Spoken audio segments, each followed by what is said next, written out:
ഉദ്ഗളിക്കുന്ന വാഗ്ധോരണി വരദാനമായി ലഭിച്ച ഉജ്ജ്വല പ്രഭാഷകൻ, ഹൃദയത്തിൽ നിന്ന് ഹൃദയങ്ങളിലേക്ക് സംവദിക്കുന്ന വാക്കുകളുമായി അനുവാചക ഹൃദയങ്ങൾ കീഴടക്കിയ ബഹുമാന്യ വ്യക്തിത്വം, ഭാഷ ദേശാന്തര സീമകൾ ഭേദിച്ച പ്രസംഗ വിരുന്ന്, മതനിയമങ്ങൾ സഗൗരവം പറയാൻ ഭയക്കാത്ത മടിയിൽ കനമില്ലാത്ത പ്രഭാഷകൻ, കൊട്ടിഘോഷങ്ങളുടെ ഹൈടെക് പ്രഭാഷണ കാലത്ത് താളമേളങ്ങളുടെ അകമ്പടിയില്ലാതെ അനുധാവനങ്ങൾക്ക് അനുയോജ്യനായ വാഗ്മി ഉസ്താദ് സിംസാറുൽ ഹഖ് ഹുദവി പ്രൗഢഗംഭീരമായ ആക്കോട് ഇസ്ലാമിക് സെന്ററിന്റെ വാർഷിക മഹാസദസ്സിനെ അഭിസംബോധന ചെയ്തുകൊണ്ട് പ്രഭാഷണ കർമ്മം നിർവഹിക്കുന്നു.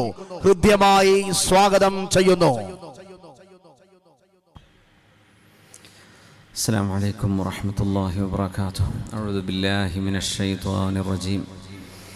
أعوذ بالله من همزات الشياطين وأعوذ بالله أن يحضرون. بسم الله الذي لا يضر مع اسمه شيء في الأرض ولا في السماء وهو السميع العليم. أعوذ بكلمات الله التامات من كل شيطان وهامة ومن كل عين لامة.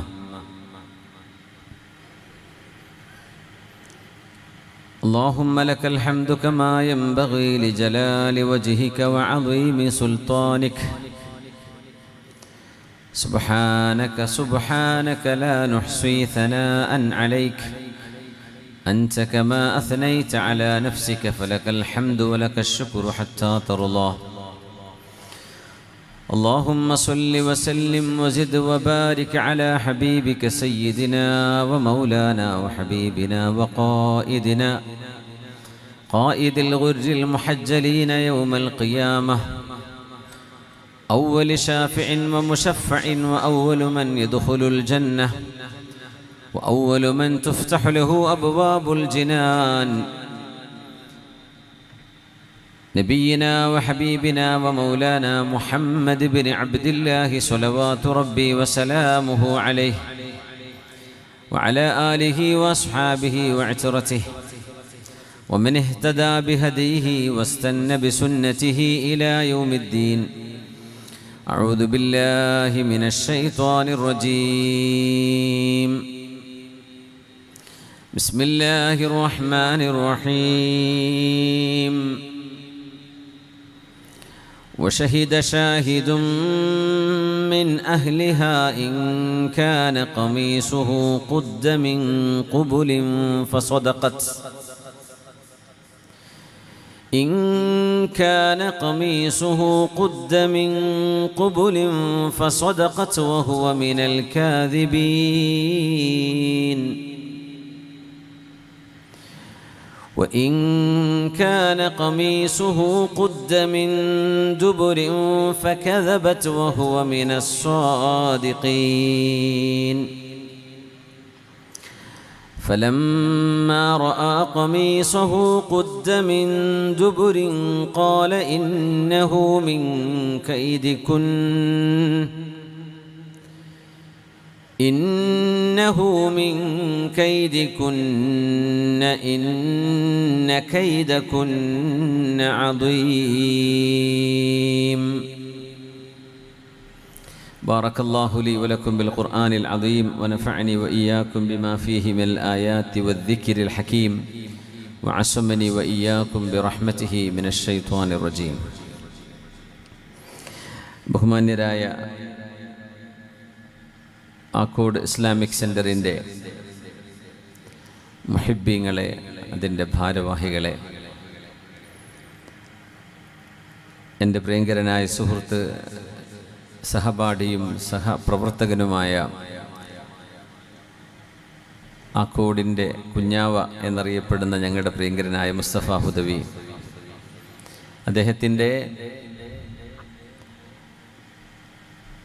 വ്യക്തിപരവും സാമൂഹികവുമായ ഇടപെടലുകളുടെ അനന്തരഫലമെന്നോണം വിരിപ്പാടത്ത് വിരിഞ്ഞു നിൽക്കുന്ന മഹാവിദ്യാഭ്യാസ സൗധങ്ങൾ കണ്ട് കണ്ണഞ്ചുന്ന ഒരു കാഴ്ചയൊരുക്കുന്ന ഒരു പ്രദേശമാണിവിടെ. സ്ഥാപനത്തിൻ്റെ 23-ാം വാർഷികം നടക്കുന്നതിൻ്റെ അനുബന്ധമായുള്ള ഇന്നത്തെ ഈ പരിപാടി, ഇവിടെ നടന്ന ശിലാസ്ഥാപന കർമ്മം, ദാഇയ ശിലാസ്ഥാപന കർമ്മമടക്കമുള്ള എല്ലാ പ്രവർത്തനങ്ങൾക്കും സാക്ഷികളാകാൻ നേരത്തെ എത്തിയ ഒരുപാട് ആളുകൾ, വിദേശത്ത് നിന്ന് ഇവിടെ എത്തിയ ടീച്ചയും ബഷീർ സാഹിബുണ്ട്, പട്ടാര അഷ്റഫ് സാഹിബുണ്ട്, നേരത്തെ പറഞ്ഞ കുഞ്ഞു മുഹമ്മദുണ്ട്, മുജീബ് സാഹിബുണ്ട്, നിസാർക്ക ആലിയ നിസാർ സാഹിബ്, ഫഹദ് സാഹിബ്, ഇവരൊക്കെ വലിയ ജോലി തിരക്കുകളൊക്കെ മാറ്റിവെച്ചുകൊണ്ടാണ് ഈ സ്ഥാപനത്തോടുള്ള ആ ഒരു പ്രതിബദ്ധത കാത്തു സൂക്ഷിച്ചുകൊണ്ടാണ് ഇവിടെ എത്തിയിരിക്കുന്നത്. നിങ്ങളൊക്കെ അള്ളാഹു നമ്മുടെ ഈ പരിശ്രമങ്ങളെ വിജയിപ്പിക്കട്ടെ. ഇന്നാ നഹ്നു നസ്സൽന الذിക്റ വഇന്നാ ലഹു ലഹാഫിളൂൻ. വിശുദ്ധ ഖുർആൻ അവതരിപ്പിച്ചത് നാമാണ്, നാം അതിനെ സംരക്ഷിക്കുക തന്നെ ചെയ്യും എന്ന അള്ളാഹുവിൻ്റെ പ്രഖ്യാപനം സാക്ഷാത്കരിക്കപ്പെടുന്നത് ഇതുപോലെയുള്ള പ്രവർത്തനങ്ങളിലൂടെയാണ്. ഇത് അള്ളാഹു അവൻ്റെ കിതാബിൻ്റെ ഖിദ്മത്തിന് ചില ആളുകളെ തസ്ഖീർ ചെയ്തിരിക്കുകയാണ് എന്നാണ് നമ്മൾ മനസ്സിലാക്കുന്നത്. ബഹുമാന്യനായ ആസിഫ് ദാരിമി ഉസ്താദ് ഇവിടെയുണ്ട്, നമ്മുടെ യമാനി ഉസ്താദുണ്ട്, അക്കോട് ജുമുഅത്ത് പള്ളിയുടെ ഖത്തീബ് തുടങ്ങി ഒരുപടി നേതാക്കന്മാരും ഉമറാക്കളൊക്കെ ഉണ്ട്. ഞാൻ വിഷയത്തിലേക്ക് കിടക്കുകയാണ്. ഉസ്താദ് സൂചിപ്പിച്ച പോലെ 10:30 മണിക്ക് അവസാനിപ്പിക്കേണ്ടതുണ്ട്. മാക്സിമം 10:40. അതിനപ്പുറത്തേക്ക് പോയ വണ്ടി മിസ്സായി പോകും. അതുകൊണ്ട് നമ്മൾ നേരെ വിഷയത്തിലേക്ക് കിടക്കുകയാണ്. അബ്ദുല്ലാഹി ഇബ്നു മസ്ഊദ് റളിയല്ലാഹു അൻഹു പറഞ്ഞ ഒരു വചനമുണ്ട്, അഹ്സനുൻ നാസി ഫിറാസതൻ സലാസ.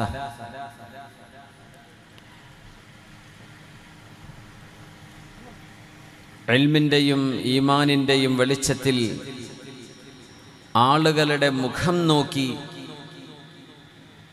അവരെ ബോധിക്കുകയും മനസ്സിലാക്കുകയും ചെയ്യാൻ കഴിവുള്ള 3 സംഭവങ്ങൾ ചരിത്രത്തിൽ കടന്നുപോയതിനെ അബ്ദുല്ലാഹി ഇബ്നു മസ്ഊദ് തങ്ങൾ ഉദ്ധരിച്ചത് കാണാൻ കഴിയും.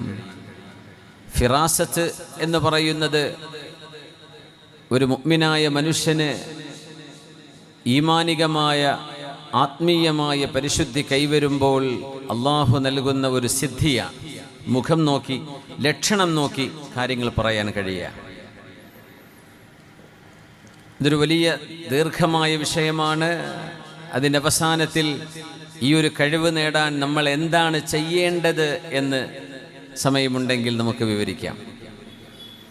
ഇസ്ലാമിക് സെൻ്ററും ഇവിടുത്തെ പ്രവർത്തനങ്ങളും ഇവിടെയുള്ള മുതഅല്ലിമീങ്ങളും യതീമുകളും ഇവിടുത്തെ ഉസ്താദുമാരും പണ്ഡിതന്മാരും ഹാഫിളീങ്ങളും ഹിഫ്ളിന് പഠിച്ചുകൊണ്ടിരിക്കുന്നവരും ഈ അറിവൊക്കെ നേടിയാൽ കിട്ടേണ്ട ഒരു സാധനമാണ് ഫിറാസ എന്ന് പറയുന്നത്. ഫിറാസത്തുള്ള ആളുകൾ വളരെ കുറവായിരിക്കും. അൽ ഫിറാസത്തു വൽ ഖിയാഫ, ഇതൊക്കെ സജ്ജനങ്ങൾക്ക് അള്ളാഹു നൽകുന്ന ചില കറാമത്തിൻ്റെ ഭാഗമാണ്, അല്ലെങ്കിൽ അള്ളാഹു നൽകുന്ന വലിയൊരു സ്ഥാനമാണ്. ഒരു വ്യക്തിയോട് ചെന്ന് ചോദിക്കേണ്ട ആവശ്യമില്ല. ആളെ കണ്ടാൽ അയാൾ എന്താണ് എന്ന് പ്രവചിക്കാൻ കഴിയും, അല്ലെങ്കിൽ അയാളെ നിർവചിക്കാൻ കഴിയും. അഹ്സനുൻ നാസി ഫിറാസതൻ സലാസ, ലക്ഷണം നോക്കി വിധി പറയാൻ കഴിയുന്ന 3 ആളുകളാണ് ഏറ്റവും നല്ലവർ. ഒന്ന്, അൽ അസീസു ഹീന ഖാല ലിംറഅതിഹി അക്രിമി മത്വാഹു അസാ അൻ യൻഫഅനാ وابنة شعيب حين قالت في موسى يا أبت استأجره وأبو بكر حين ولى عمر رضي الله عنهما. 3 പേർ ഏറ്റവും നല്ല മുഖലക്ഷണം പറഞ്ഞ ആളുകളാണ്. ഒന്ന്, യൂസുഫ് നബി അലൈഹിസ്സലാം ജോർഡാനിലെ കനാനിൽ നിന്ന് ഈജിപ്തിലേക്ക് അടിമയായി ട്രാൻസ്പോർട്ട് ചെയ്യപ്പെട്ട് ഈജിപ്തിലെ ഗവർണർ യൂസുഫ് അലൈഹിസ്സലാമിനെ അടിമച്ചന്തയിൽ നിന്ന് ആ ചെറുപ്പക്കാരനെ വാങ്ങിച്ചു കൊണ്ടുപോകുന്ന നേരം തൻ്റെ ഭാര്യയോട് സുലൈഖ ബീവിയോട് പറഞ്ഞു, അക്രിമി മത്വാഹു അസാ അൻ യൻഫഅനാ, ഈ ചെറുപ്പക്കാരനോട് ആദരവോടെ ബഹുമാനത്തോടെ പെരുമാറണമേ. അസാ അൻ യൻഫഅനാ, നമുക്ക് തന്നെ രാജ്യത്തിനു തന്നെ ഉപകാരപ്പെടുന്ന ഒരു പ്രതിഭയായി ഇയാൾ വളർന്നു വരാനിടയുണ്ട്. അതുകൊണ്ട് ഇദ്ദേഹത്തോട് മാന്യമായി ബഹുമാനത്തോടെ പെരുമാറണം. ഇത് കേവലം ഒരു അടിമയല്ല. ഇത് പറയുമ്പോൾ യൂസുഫ് അലൈഹിസ്സലാം നബി ആയിട്ടില്ല, അത് അദ്ദേഹത്തിൻ്റെ ഫിറാസത്തായിരുന്നു എന്നാ പറയാം. മുഖം നോക്കി പറഞ്ഞതാണ്. രണ്ടാമത്തേത് വബനതു ശുഐബിൻ ഹീന ഖാലത് ഫീ മൂസ യാ അബതി ഇസ്തഅ്ജിറുഹു ഇന്ന ഖൈറ മൻ ഇസ്തഅ്ജർതൽ ഖവിയ്യുൽ അമീൻ.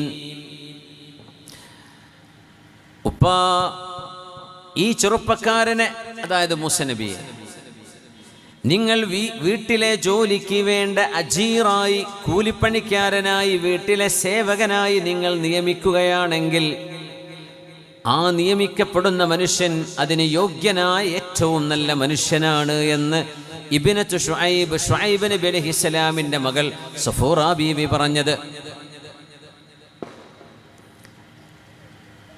ശുഐബ് നബിൻ്റെ മകൾ തന്നെയായിരുന്നോ മൂസ നബിയുടെ ഭാര്യ എന്നതിലൊക്കെ ചരിത്രപരമായ അഭിപ്രായ വ്യത്യാസങ്ങളുണ്ട്. ശുഐബ് നബിയുടെ കാലഘട്ടവും മൂസ നബിയുടെ കാലഘട്ടവും തമ്മിൽ പരിശോധിക്കുമ്പോൾ ചരിത്ര പണ്ഡിതന്മാർക്ക് ഇവിടെ ഡിസഗ്രിമെൻ്റ് ഉണ്ട്. പക്ഷെ അങ്ങനെയാണ് കൂടുതലും അറിയപ്പെടുന്നത്, അങ്ങനെയാണ്. അതല്ല, ശുഐബ് നബി അല്ല, യിറൂൻ എന്ന് പറയുന്നൊരു സ്വാലിഹായ മനുഷ്യൻ്റെ മക്കളായിരുന്നു ഈ പെൺകുട്ടികൾ എന്നും ചരിത്രത്തിൽ കാണാൻ കഴിയും. ശുഐബ് നബി എന്നാണ് സാധാരണ പറഞ്ഞു കേൾക്കാറുള്ളത്. ഏതൊരു കാര്യത്തിൽ അഭിപ്രായ വ്യത്യാസങ്ങൾ ഉണ്ടാവുമല്ലോ, കുഴപ്പമില്ല. അതിൻ്റെ ജുംഹൂർ എന്താണ് പറയുന്നത് നോക്കാനേ പറ്റുള്ളൂ. വബനതു ശുഐബിൻ ഹീന ഖാലത് ഫീ മൂസ യാ അബതി ഇസ്തഅ്ജിറുഹു, ഉപ്പാ, നമുക്ക് ഏറ്റവും നല്ല ഒരു മനുഷ്യനെ നമ്മുടെ വീട്ടിലെ കാര്യങ്ങളെ ഏൽപ്പിക്കാൻ അങ്ങ് ഉദ്ദേശിക്കുന്നുണ്ടെങ്കിൽ അതിന് പറ്റിയ ഏറ്റവും നല്ല മനുഷ്യനാണ് മൂസ എന്ന ഈ ചെറുപ്പക്കാരൻ. മൂസാ നബി എപ്പോഴും നബിയല്ല. ആ പെൺകുട്ടി പറഞ്ഞത് എത്ര സത്യമായിരുന്നു. മൂന്നാമത്തെയാൾ അബൂബക്കറിന് സിദ്ദീഖ് റളിയല്ലാഹു അൻഹു ഹീന വല്ലാ ഉമർ, രോഗശയ്യയിൽ കിടക്കുമ്പോൾ ഖലീഫയായ അബൂബക്കർ സിദ്ദീഖ് റളിയല്ലാഹു അൻഹു തൻ്റെ പിൻഗാമിയായി വരാൻ പോകുന്ന ഖലീഫയെ നോമിനേറ്റ് ചെയ്തു. അത് മഹാനായ ഉമർ ഇബ്നുൽ ഖത്താബ് റളിയല്ലാഹു അൻഹു ആയിരുന്നു. ആ നോമിനേഷൻ അതൊരു ഫിറാസത്താണ്. ലോകം കണ്ടതിൽ വെച്ച് ഹബീബിൻ്റെ അനുയായികളിൽ ഇത്രമേൽ ലോകശ്രദ്ധയാകർഷിച്ച, ചരിത്രം രേഖപ്പെടുത്തിയ പ്രതിഭാധനനായൊരു ഭരണാധികാരി ഉമർ ഇബ്നുൽ ഖത്താബ് തങ്ങളല്ലാതെ ആരുണ്ട്? അത് അബൂബക്കർ സിദ്ദീഖ് തങ്ങളുടെ നോമിനേഷനാണ്. ഇങ്ങനെ 3 പേർ മനുഷ്യരെ ആത്മീക ജ്ഞാനം കൊണ്ട് നോക്കിക്കണ്ട് വിധി പറഞ്ഞിട്ടുണ്ട് എന്ന് അബ്ദുല്ലാഹി ഇബ്നു മസ്ഊദ് റളിയല്ലാഹു അൻഹു. ഈ സിദ്ധി കൈവരിക്കുക എന്നത് ഒരു മുഅ്മിനിൻ്റെ ലക്ഷ്യമായിരിക്കണം. അപ്പം നമ്മൾ നിസ്കരിക്കുന്നു, നോമ്പെടുക്കുന്നു, സുന്നത്ത് നോമ്പെടുക്കുന്നു, സ്വലാത്ത് ചൊല്ലുന്നു, മജ്ലിസുൻ നൂർ ചൊല്ലുന്നുണ്ട്, ഹദാദ് റത്തീബ് ചൊല്ലുന്നുണ്ട്, വിർദുകളുണ്ട്, ഖുർആൻ ഓതുന്നുണ്ട്. ഇതൊക്കെ അവസാനം നമുക്ക് കിട്ടേണ്ട ഒരു സാധനം മിനിമം ഫിറാസത്ത് വേണമെന്ന്. ഫിറാസത്തിലേക്ക് എത്തണം. മനുഷ്യരുടെ മുഖം നോക്കി ആ മനുഷ്യരെ മനസ്സിലാക്കാൻ കഴിയുന്ന ഒരു കഴിവ്. സിദ്ദീഖ് റളിയല്ലാഹു അൻഹു ഫിറാസത്തുണ്ടായിരുന്ന മഹാനാണ്. ഉമർ തങ്ങൾ അങ്ങനെയാണ്, ഉസ്മാൻ തങ്ങൾ അങ്ങനെയാണ്, അലിയാർ തങ്ങൾ, ഒരുപാട് സംഭവങ്ങളുണ്ട്. ആയിഷ ബീവി റളിയല്ലാഹു അൻഹ പറയുന്നുണ്ട്, നഹലനി അബൂബക്കറിൻ സിദ്ദീഖ് റളിയല്ലാഹു അൻഹു, നഹലനി അബൂബക്കറിൻ റളിയല്ലാഹു അൻഹു ജുദാദ 20 സന. മഹാനായ സിദ്ദീഖ് റളിയല്ലാഹു അൻഹു ആയിഷ ബീവിക്ക് ആലിയ എന്ന് പറയുന്ന മദീനയിലെ ഖുബാ പള്ളിയുടെ പ്രദേശം, നിസാർക്ക് പിന്നെ ആലിയ മെഡിക്കൽസിൻ്റെ പേരിൽ അറിയപ്പെടുന്നു അല്ലേ, മദീനയിലെ ഏറ്റവും നല്ല ഈത്തപ്പഴങ്ങൾ ഉണ്ടാകുന്ന ഒരു ചെറിയ ഒരൽപ്പം കുന്നുള്ള പ്രദേശമാണ് ആലിയ. അവാലിൽ മദീന എന്ന് പറയും. ഉമർ തങ്ങളൊക്കെ അവിടെയായിരുന്നു താമസിച്ചിരുന്നത്. അവിടെയുള്ള ഈത്തപ്പനകളുടെ 20 വർഷത്തേക്കുള്ള വിളവെടുപ്പ്, അതായത് ഈത്തപ്പഴം അവിടുന്ന് സ്വീകരിക്കാൻ ആയിഷ ബീവി റളിയല്ലാഹു അൻഹയെ സിദ്ദീഖ് തങ്ങൾ മഹദിയെ ഏൽപ്പിച്ചു, ദാനമായി കൊടുത്തു. 20 കൊല്ലം ആയിഷ ബീവി എൻ്റെ ആലിയായിലെ ഈത്തപ്പന തോട്ടത്തിലെ ഈത്തപ്പഴങ്ങൾ നിങ്ങൾ എടുത്തോളൂ എന്ന് പറഞ്ഞു. ഹിബത്ത് കൊടുത്തു എന്ന് പറയുന്നു. ഹിബത്ത് അതിനെ സംബന്ധിച്ച് ഫിഖ്ഹിന്റെ കർമ്മശാസ്ത്ര പണ്ഡിതന്മാർ പറയും, ഹിബത്ത് പ്രാബല്യത്തിൽ വരണമെങ്കിൽ ഖബൂല് ചെയ്യണമെന്ന് പറയും. അത് സ്വീകരിക്കണം കൊടുത്ത ആള്.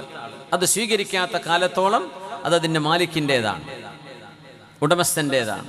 നിങ്ങൾ തരാമെന്ന് പറഞ്ഞു, വാങ്ങിക്കാൻ ആൾ വന്നില്ല, പിന്നെ അയാളുടേതാണ്. പിന്നെ മരണശേഷം അനന്തര സ്വത്തായിട്ട് കൊടുക്കപ്പെടും. ഏതായിരുന്നാലും ആയിഷ ബീവി റളിയല്ലാഹു അൻഹയോട് വഫാത്തിന്റെ അവസാന ഘട്ടത്തിലേക്ക് എത്തി നിൽക്കുമ്പോൾ, ലോകത്തോട് വിട പറയാൻ പോകുന്ന നേരം അബൂബക്കർ സിദ്ദീഖ് റളിയല്ലാഹു അൻഹു എന്ന് പറയുന്നു, മോളെ വിളിച്ചു, യാ ബുനയ്യ, എന്റെ പൊന്നുമോളെ ആയിഷ, ഇന്ന ഹബ്ബന്നാസി ഇലയ്യ ഗിനൻ അൻതി,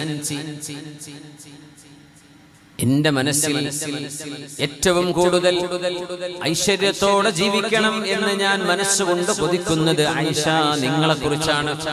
നിങ്ങളുടെ കയ്യിൽ പൈസ ഉണ്ടാവണം എന്ന് വാപ്പയാ എനിക്ക് ആഗ്രഹമുണ്ട്.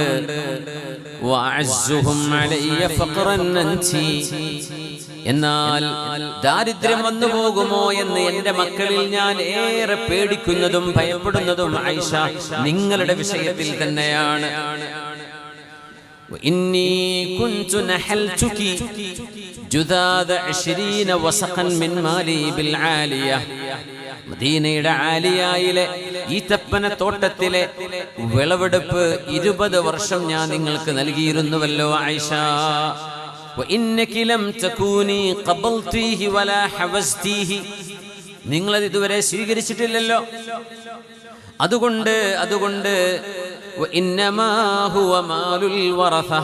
ഇതുവരെ നിങ്ങൾ സ്വീകരിക്കാത്തതുകൊണ്ട് മരിക്കാൻ പോകുന്ന എൻ്റെ സമ്പത്തിൽ, എൻ്റെ അനന്തരാവകാശികൾക്ക് കിട്ടാൻ പോകുന്ന സ്വത്തിൽ ആയിഷ ഇതും ഉൾപ്പെടാൻ പോവുകയാണ്. ഇത് ഇനി നിങ്ങൾക്കുള്ളതല്ല. ഞാൻ തന്നിരുന്നു, നിങ്ങൾ ഇതുവരെ അത് പോയി എടുത്തിട്ടില്ല, നിങ്ങളത് സ്വീകരിച്ചിട്ടില്ല. അതുകൊണ്ട് ഇനി മുതൽ അത് നിങ്ങളുടേതല്ല ബീവി, അത് നിങ്ങളടക്കമുള്ള എൻ്റെ അനന്തര സ്വത്തെടുക്കാൻ പോകുന്ന എൻ്റെ മക്കൾക്കുള്ളതാണ്. ഇത് പറഞ്ഞുകൊണ്ട് സിദ്ദീഖ് റളിയല്ലാഹു അൻഹു പറഞ്ഞു, ഇന്നമാ ഹുമാ അഖവാക വ ഉഖ്താകി. 4 പേരാണ് എന്നെ അനന്തരം എടുക്കാൻ പോകുന്നത്. ഒന്ന് നിങ്ങളുടെ സഹോദരിമാരായ 2 പേർ, പിന്നെ നിങ്ങളുടെ 2 സഹോദരന്മാർ, അങ്ങനെ 5 പേർക്കുള്ള മുതലാണ് അതെന്ന് പറഞ്ഞു മഹാനായ സിദ്ദീഖ് റളിയല്ലാഹു അൻഹു. അപ്പൊ ആയിഷ ബീവി ചിന്തിക്കാൻ തുടങ്ങി, എവിടുന്നാ എനിക്ക് 2 സഹോദരിമാർ? എനിക്ക് ഒരു സഹോദരിയല്ലേ ഉള്ളൂ, അത് അസ്മാ ബീവി, ഉമ്മു അബ്ദില്ലാഹി അസ്മാ ബീവി റളിയല്ലാഹു അൻഹ, അതെന്റെ സഹോദരിയാണ്. പിന്നെ 2 സഹോദരന്മാരുണ്ട്, അബ്ദുല്ലാഹി ഇബ്നു അബീ ബക്കറും അബ്ദുറഹ്മാൻ ഇബ്നു അബീ ബക്കറും. 2 ആങ്ങളമാർ എനിക്കുണ്ട്, ഒരു ജ്യേഷ്ഠത്തിയുണ്ട്, വേറെ ഒരു അനിയത്തി കൂടെ ഉണ്ട് എന്നാണല്ലോ വാപ്പ ഈ പറയുന്നത്. അതുകൊണ്ട് വാപ്പയോട് ചോദിച്ചു, ഉപ്പാ ആരാണ് ഫമനിൽ ഉഖ്തുൽ ഉഖ്റാ? അസ്മാ ബീവി അല്ലാതെ വേറെ എനിക്ക് പെങ്ങളില്ലല്ലോ. ആരെക്കുറിച്ചാ വാപ്പ പറയണത്? എൻ്റെ 2 സഹോദരിമാരും ഞാനും എൻ്റെ 2 ആങ്ങളമാരും, ഇങ്ങനെ 5 പേർക്കുള്ള സ്വത്താണ് മക്കളെ എൻ്റെ സ്വത്ത് എന്ന് വാപ്പ പറയുമ്പോ, ജീവിച്ചിരിപ്പുള്ള ഒരു പെങ്ങളെ ആയിഷ ബീവിക്കുള്ളൂ, അത് അസ്മാ ബീവിയായിരുന്നു റളിയല്ലാഹു അൻഹ. അപ്പോഴാ സിദ്ദീഖ് റളിയല്ലാഹു അൻഹു പറയുന്നത്, ഇന്നഹു ഉൽഖിയ ഫീ നഫ്സി അന്ന ഫീ ബത്നി ബിൻതി ഖാരിജത ജാരിയതൻ. നിന്റെ ഉമ്മയായ എൻ്റെ ഭാര്യയായ ബിൻതു ഖാരിജ റളിയല്ലാഹു അൻഹ, ബിൻതു ഖാരിജ റളിയല്ലാഹു അൻഹയുടെ വയറ്റിൽ ഗർഭത്തിൽ ഒരു കുഞ്ഞുണ്ട്. ആ കുഞ്ഞു പെൺകുഞ്ഞാണ് എന്ന് അല്ലാഹു എനിക്ക് അറിവ് നൽകിയിരിക്കുന്നു. ആയിഷ, നിങ്ങൾക്കൊരു പെങ്ങള് ജനിക്കാൻ പോകുന്നുണ്ട്, ആ പെങ്ങളെ കുറിച്ചാണ് ഞാൻ പറഞ്ഞത് എന്ന് അബൂബക്കർ സിദ്ദീഖ് റളിയല്ലാഹു അൻഹു. ഒരു ഡയഗ്നോസ് ചെയ്യാൻ സംവിധാനമില്ലാതിരുന്ന കാലത്ത്, ഗർഭത്തിൽ കിടക്കുന്ന കുഞ്ഞ് ആണോ പെണ്ണോ എന്നറിയാൻ നിർവാഹമില്ലാതിരുന്ന കാലത്ത്, ആയിഷ, നിന്റെ 2 സഹോദരിമാരും നിന്റെ 2 ആങ്ങളമാരും അടക്കം 5 പേർക്കുള്ളതാണ് എൻ്റെ സ്വത്ത് എന്ന് സിദ്ദീഖ് റളിയല്ലാഹു അൻഹു പറയുമ്പോ ആ കുട്ടി ജനിച്ചിട്ടില്ലായിരുന്നു. സിദ്ദീഖ് തങ്ങളുടെ വഫാത്തിന്, സിദ്ദീഖ് റളിയല്ലാഹു അൻഹുവിന്റെ വഫാത്തിനോട് അടുക്കുന്ന സമയം ആ കുഞ്ഞ് ജനിക്കുന്നു റളിയല്ലാഹു അൻഹ. അങ്ങനെ 5 പേർ സിദ്ദീഖ് റളിയല്ലാഹു അൻഹുവിന്റെ അനന്തരാവകാശികളായിരുന്നു എന്ന് മഹദിയായ ഐഷത്തു സിദ്ദീഖ റളിയല്ലാഹു അൻഹ. ഐഷ ബീവിക്ക് ഒരു സഹോദരി ജനിക്കാൻ പോകുന്നുവെന്ന് ആര് പറഞ്ഞു? ബാപ്പ കാലേ കുട്ടി പറഞ്ഞു, സിദ്ദീഖ് റളിയല്ലാഹു അൻഹു. ഇത് ഫിറാസത്താണ്. ഇത് അല്ലാഹു നൽകുന്ന വലിയൊരു കറാമത്താണ്. ഉമർ ബിൻ ഖത്താബ് റളിയല്ലാഹു അൻഹു പുണ്യനബി പറയുമായിരുന്നു, ഫീ ഉമ്മതി നാസുൻ മുഹദ്ദസൂന മിൻഹും ഉമർ. എൻ്റെ ഉമ്മത്തികളിൽ അല്ലാഹുവിൽ നിന്ന് ജ്ഞാനം സ്വീകരിക്കാൻ കഴിയുന്ന മഹത്തുക്കളുണ്ട്. അവരിൽപ്പെട്ട ആളാണ് ഉമർ ബിൻ ഖത്താബ് റളിയല്ലാഹു അൻഹു. ഇന്ന മിൻ ഉമ്മതി ലമുഹദ്ദസീന വമുകല്ലമീൻ വമിൻഹും ഉമർ എന്നും പറയുന്ന റിവായത്തുണ്ട്. എൻ്റെ ഉമ്മത്തികളിൽ ആത്മികമായ ജ്ഞാനം ഒരു സ്കൂളിലോ ഒരു കോളേജിലോ ഒരു ദർസിലോ പോയി പഠിക്കാതെ തന്നെ അള്ളാഹു നേരിട്ട് നൽകുന്ന ലദുന്നിയായ ഇൽമു കൊണ്ട് സംസാരിക്കാൻ കഴിയുന്ന ആളുകൾ എൻ്റെ ഉമ്മത്തിലുണ്ട്. അതിൽപ്പെട്ട ആളാണ് ഉമർ ബിൻ ഖത്താബ് റളിയല്ലാഹു അൻഹു. വിശുദ്ധ ഖുർആനിലെ ആയത്തുകൾ എത്രയോ ഉമർ റളിയല്ലാഹു അൻഹുവിന്റെ, ഉമർ തങ്ങളുടെ അഭിപ്രായത്തിനനുസരിച്ച് ആയത്തിറങ്ങിയിട്ടുണ്ടല്ലോ.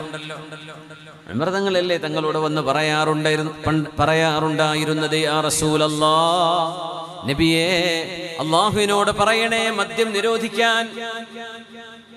മദ്യം നിരോധിക്കപ്പെട്ടിട്ടില്ലാത്ത സമയം മദ്യം നിരോധിക്കാൻ പറയണേ നബിയേ. പെണ്ണുങ്ങളുടെ ഹിജാബിന്റെ വിഷയം ഉമർ തങ്ങൾ പറയുമായിരുന്നു, ഹിജാബിന്റെ ആയത്തിറക്കാൻ പറയണം, ഹിജാബ് വേണം, മദ്യനിരോധനം വേണം. മഹാനായ ഉമർ റളിയല്ലാഹു അൻഹുവിന്റെ ആ ഒരു അഭിപ്രായത്തിനനുസരിച്ച് എത്രയെത്ര ആയത്തുകൾ ഇറങ്ങിയിട്ടുണ്ട്. ഇന്നമൽ ഖംറു, അഊദു ബില്ലാഹി മിനശ് ശൈത്വാനിർ റജീം, ഇന്നമൽ ഖംറു വൽ മൈസിറു വൽ അൻസാബു വൽ അസ്ലാമു റിജ്സും മിൻ അമലിശ് ശൈത്വാൻ ഫജ്തനിബൂഹു ലഅല്ലകും തുഫ്ലിഹൂൻ. إنما يريد الشيطان أن يوقع بينكم العداوة والبغضاء في الخمر والميسر ويصدكم عن ذكر الله وعن الصلاة فهل أنتم منتهون. മദ്യനിരോധനത്തിന്റെ ആയത്താണത്. മഹാനായ സിദ്ദീഖ്, മഹാനായ അബൂബക്കർ, മഹാനായ ഉമർ ബിൻ ഖത്താബ് റളിയല്ലാഹു തആല അൻഹു ഫിറാസത്തുണ്ടായിരുന്ന മഹാനാണ്. മുദ്ഹജ് ഗോത്രക്കാർ ഉമർ തങ്ങളുടെ മുമ്പിലേക്ക് വന്നപ്പോൾ അവരിൽ അൽ അഷ്തർ എന്നറിയപ്പെടുന്ന ഒരാളുണ്ട്, മാലിക് ഇബ്നുൽ ഹാരിസ് അൽ അഷ്തർ എന്നറിയപ്പെടുന്ന ആള്. അഹ്ലുസുന്നയുടെ കാഴ്ചപ്പാടിൽ അയാൾ കുഴപ്പക്കാരനാണ്. ഷിയാക്കൾ അദ്ദേഹത്തെ വലിയ പദവി കൊടുത്താതിരിക്കാറൊക്കെ ഉണ്ട്, പക്ഷെ അദ്ദേഹം കുഴപ്പക്കാരനാണ്. ഉസ്മാൻ റളിയല്ലാഹു അൻഹുവിനെ വധിക്കാനുള്ള പ്ലാൻ ചെയ്തതിൽ പ്രധാനിയാണ് ഈ അഷ്തർ എന്ന് പറയുന്ന മാലിക് ഇബ്നുൽ ഹാരിസ് എന്ന് പറയുന്ന ഈ മനുഷ്യൻ. ഉസ്മാൻ തങ്ങൾ വധിക്കപ്പെടുന്നതിന്റെയും 10 കൊല്ലം മുമ്പ്, ഉസ്മാൻ തങ്ങൾ വധിക്കപ്പെടുന്നതിന്റെ 10 വർഷം മുമ്പ് ഈ അൽ അഷ്ർ എന്ന് പറയുന്ന മനുഷ്യൻ മുദ്ഹിജ് ഗോത്രക്കാരുടെ കൂടെ ഉമർ റളിയല്ലാഹു അൻഹുവിനെ കാണാൻ വന്നപ്പോ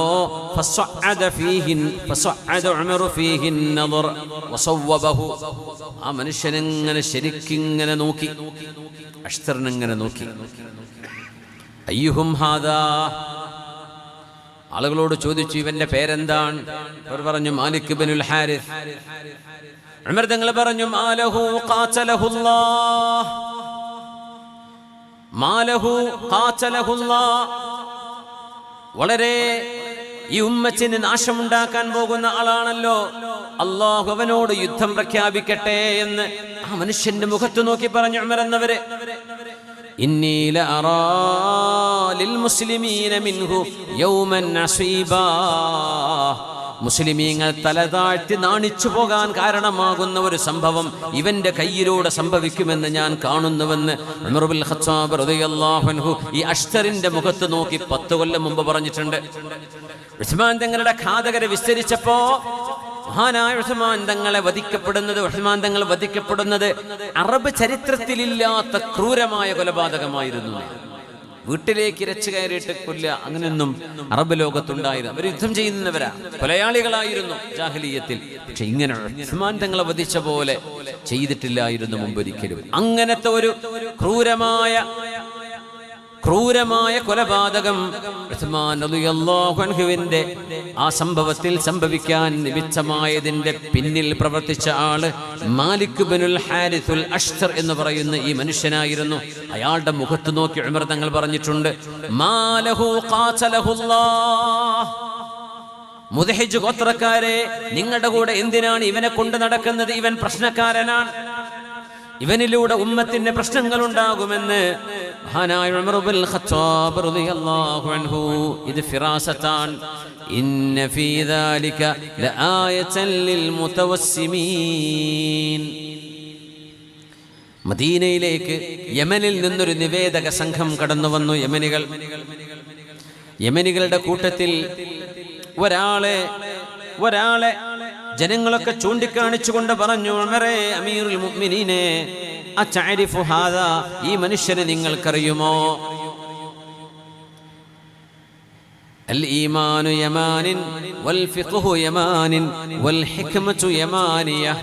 ഹബീബിന്റെ ഹദീസാണ്. ഈമാൻ യമനികളുടേതാണ്, ഫിഖ്ഹ് യമനികളുടേതാണ്, തത്വജ്ഞാനം യമനികളുടേതാണ്. അബൂ മുസൽ അശ്അരി റളിയല്ലാഹു അൻഹു യമനിയാണ്, വൈസുൽ ഖർനി തങ്ങൾ യമനിയാണ്. കേരളത്തിലേക്ക് കടന്നു വന്ന പണ്ഡിത തലമുറകളിൽ ശംസുൽ ഉലമാ തങ്ങളുടെയും പാണക്കാട് കുടുംബത്തിന്റെയും അടിവേരുകൾ യമനിൽ നിന്ന് വരുന്നവരാണ്. അൽ ഈമാനു യമാനിൻ വൽ ഫിഖ്ഹു യമാനിൻ വൽ ഹിക്മതു യമാനിയ. യമനിൽ നിന്ന് വന്ന പുതിയ ഒരു നിവേദക സംഘം, ആ സംഘത്തിലെ ഒരാളെ കാണിച്ചു കൊടുത്തു. അയാളെ ആദ്യമായാണ് ഉമർ തങ്ങൾ കാണുന്നത്.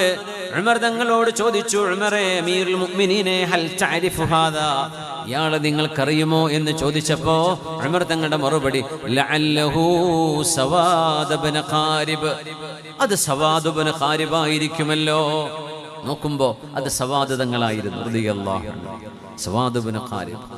രണ്ട് സവാദുമാരുണ്ട്. ബദരിയായ സ്വഹാബിയുണ്ട് സവാദ് ഇബ്നു ഗസിയ. നബി തങ്ങളോട് പ്രതികാരം ചോദിക്കണമെന്ന് പറഞ്ഞ് നബി തങ്ങളുടെ വയറ്റത്ത് ഉമ്മ വെച്ചുകൊണ്ട് യുദ്ധത്തിലേക്ക് ഇറങ്ങിപ്പോയ സവാദ് റളിയല്ലാഹു അൻഹു. ഇത് സവാദ് ഇബ്നു ഗസിയ, ഇത് സവാദ് ഇബ്നു ഖാരിബ്. തങ്ങളോട് നേരിട്ട് വന്നുകൊണ്ട്, യാ റസൂലല്ലാഹ്, ഫകുല്ലി ശഫീഅൻ യൗമ ലാ ദൂ ശഫാഅത്തിൻ, فكلي شفيعا يوم لا ذو شفاعتي بمغن فتيلا عن سواد بن قاربي. നബിയെ, സവാദ് ഇബ്നു ഖാരിബ് എന്ന എനിക്ക് നാളെ പരലോകത്ത് ഷഫാഅത്ത് ചെയ്യാൻ ഒരാളുമില്ലാതിരിക്കുമ്പോൾ ഹബീബേ, അങ്ങനെക്ക് ഷഫാഅത്ത് നൽകണമെന്ന് ഹബീബിനോട് നേരിട്ട് പറഞ്ഞ സ്വഹാബിയാണ് ഈ സവാദ് ഇബ്നു ഖാരിബ് എന്നവര്. പക്ഷേ ഉമർ തങ്ങൾ സവാദ് തങ്ങളെ ജീവിതത്തിൽ അതിനു മുമ്പ് കണ്ടിട്ട് പോലുമില്ല. സവാദ് തങ്ങൾ ഒരു ജ്യോത്സ്യപ്പണി ചെയ്തിരുന്ന ആളായിരുന്നു. ഇസ്ലാമിലേക്ക് വരുന്നതിന്റെ മുമ്പ് ജിന്നുകളുടെ ഒരു കവിത അദ്ദേഹം ഉദ്ധരിച്ചിട്ടുണ്ട്. ഖുതാഫുൽ ജിൻ.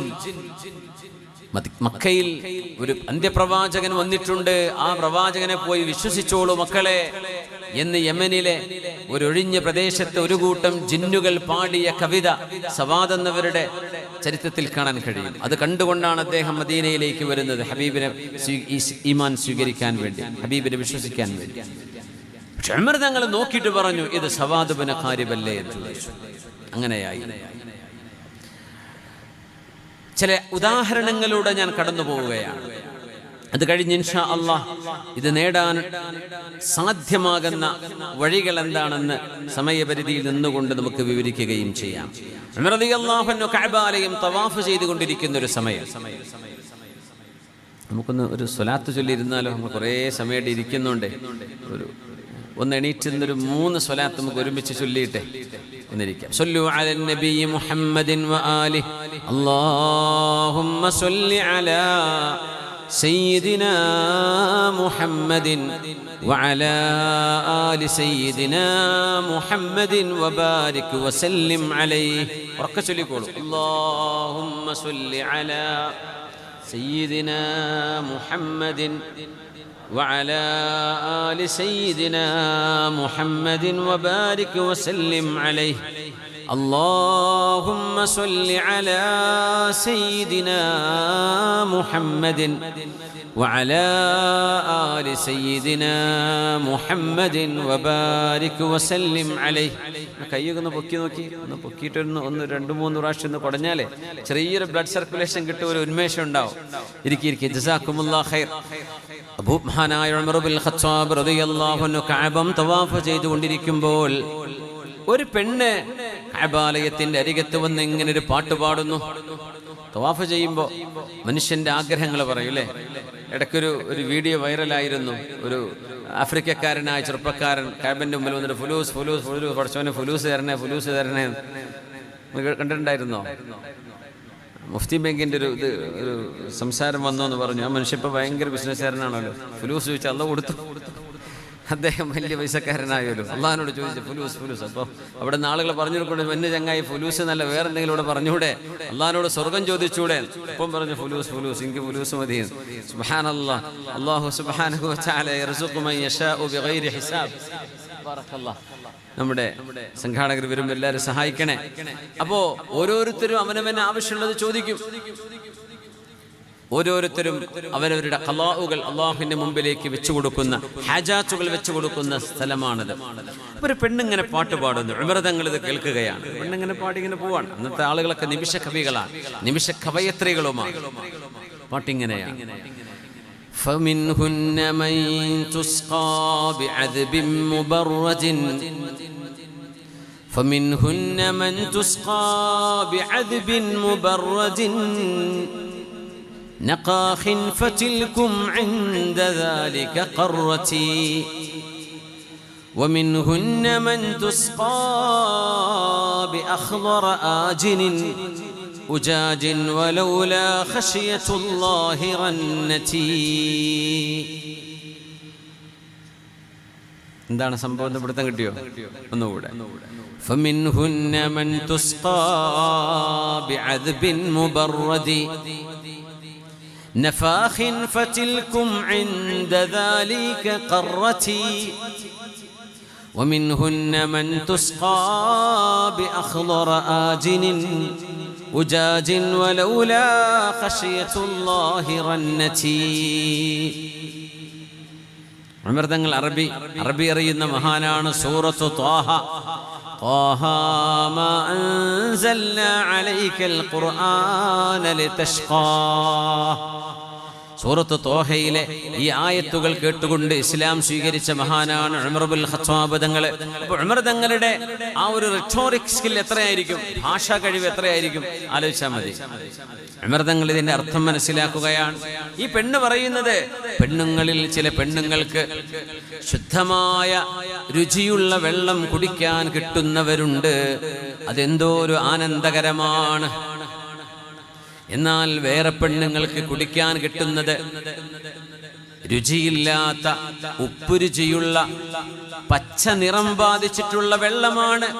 ഒന്ന് കരയാൻ പോലും കഴിയാതെ സഹിച്ചു കഴിയുന്നവരെത്രയാണ്. അമൃതങ്ങൾ എന്ത് ചെയ്തു എന്നറിയോ? നിങ്ങൾക്ക് എന്തേ മനസ്സിലായോ എന്താണ് ഈ പറയണത്? പെണ്ണുങ്ങളിൽ ശുദ്ധമായ വെള്ളം കുടിക്കാൻ കിട്ടുന്ന എത്ര പെണ്ണുങ്ങളുണ്ട്, അവരുടെ ഒരു ഭാഗ്യമേ. എന്നാൽ പെണ്ണുങ്ങളിൽ ചിലർക്ക് ഉപ്പുരുചിയുള്ള, പച്ചനിറമുള്ള, നാവുകൊണ്ട് രുചിക്കാൻ പറ്റാത്ത വെള്ളമാണ് അവർക്ക് കുടിക്കാൻ കിട്ടുന്നത്. ഒന്ന് നിലവിളിക്കാൻ പോലും അവർക്ക് നിവർത്തിയില്ലല്ലോ. അമൃതങ്ങൾ ഫിറാസത്തുള്ള മഹാനാണ്.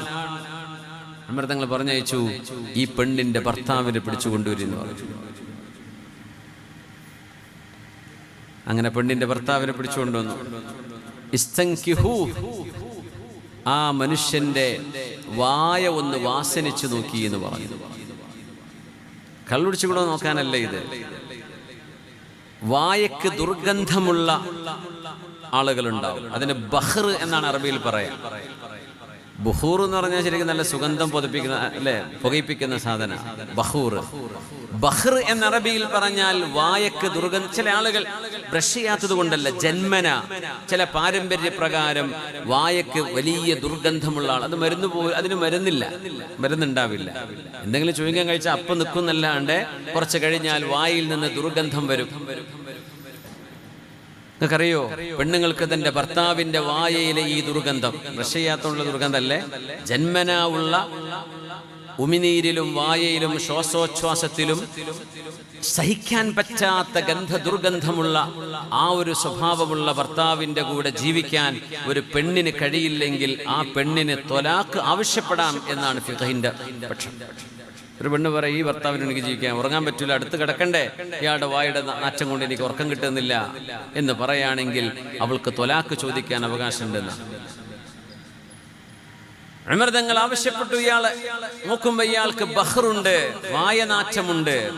അപ്പൊ ഈ പെണ്ണ് പറഞ്ഞതിന്റെ ഉദ്ദേശം ഇതായിരുന്നു, എത്രയോ പെണ്ണുങ്ങൾക്ക് അവരുടെ ഭർത്താക്കന്മാർ വായനാറ്റമില്ലാത്ത എത്രയോ ഭർത്താക്കന്മാരോടുകൂടെ ജീവിക്കുന്ന പെണ്ണുങ്ങളുടെ സൗഭാഗ്യമേ, എന്റെ ഒരു കഷ്ടമേ, എനിക്ക് ഈ ദുർഗന്ധമേ എനിക്ക് കിട്ടുന്നുള്ളൂ എന്നാണ് ഈ പെണ്ണ് പറഞ്ഞതെന്ന് ആര് മനസ്സിലാക്കി?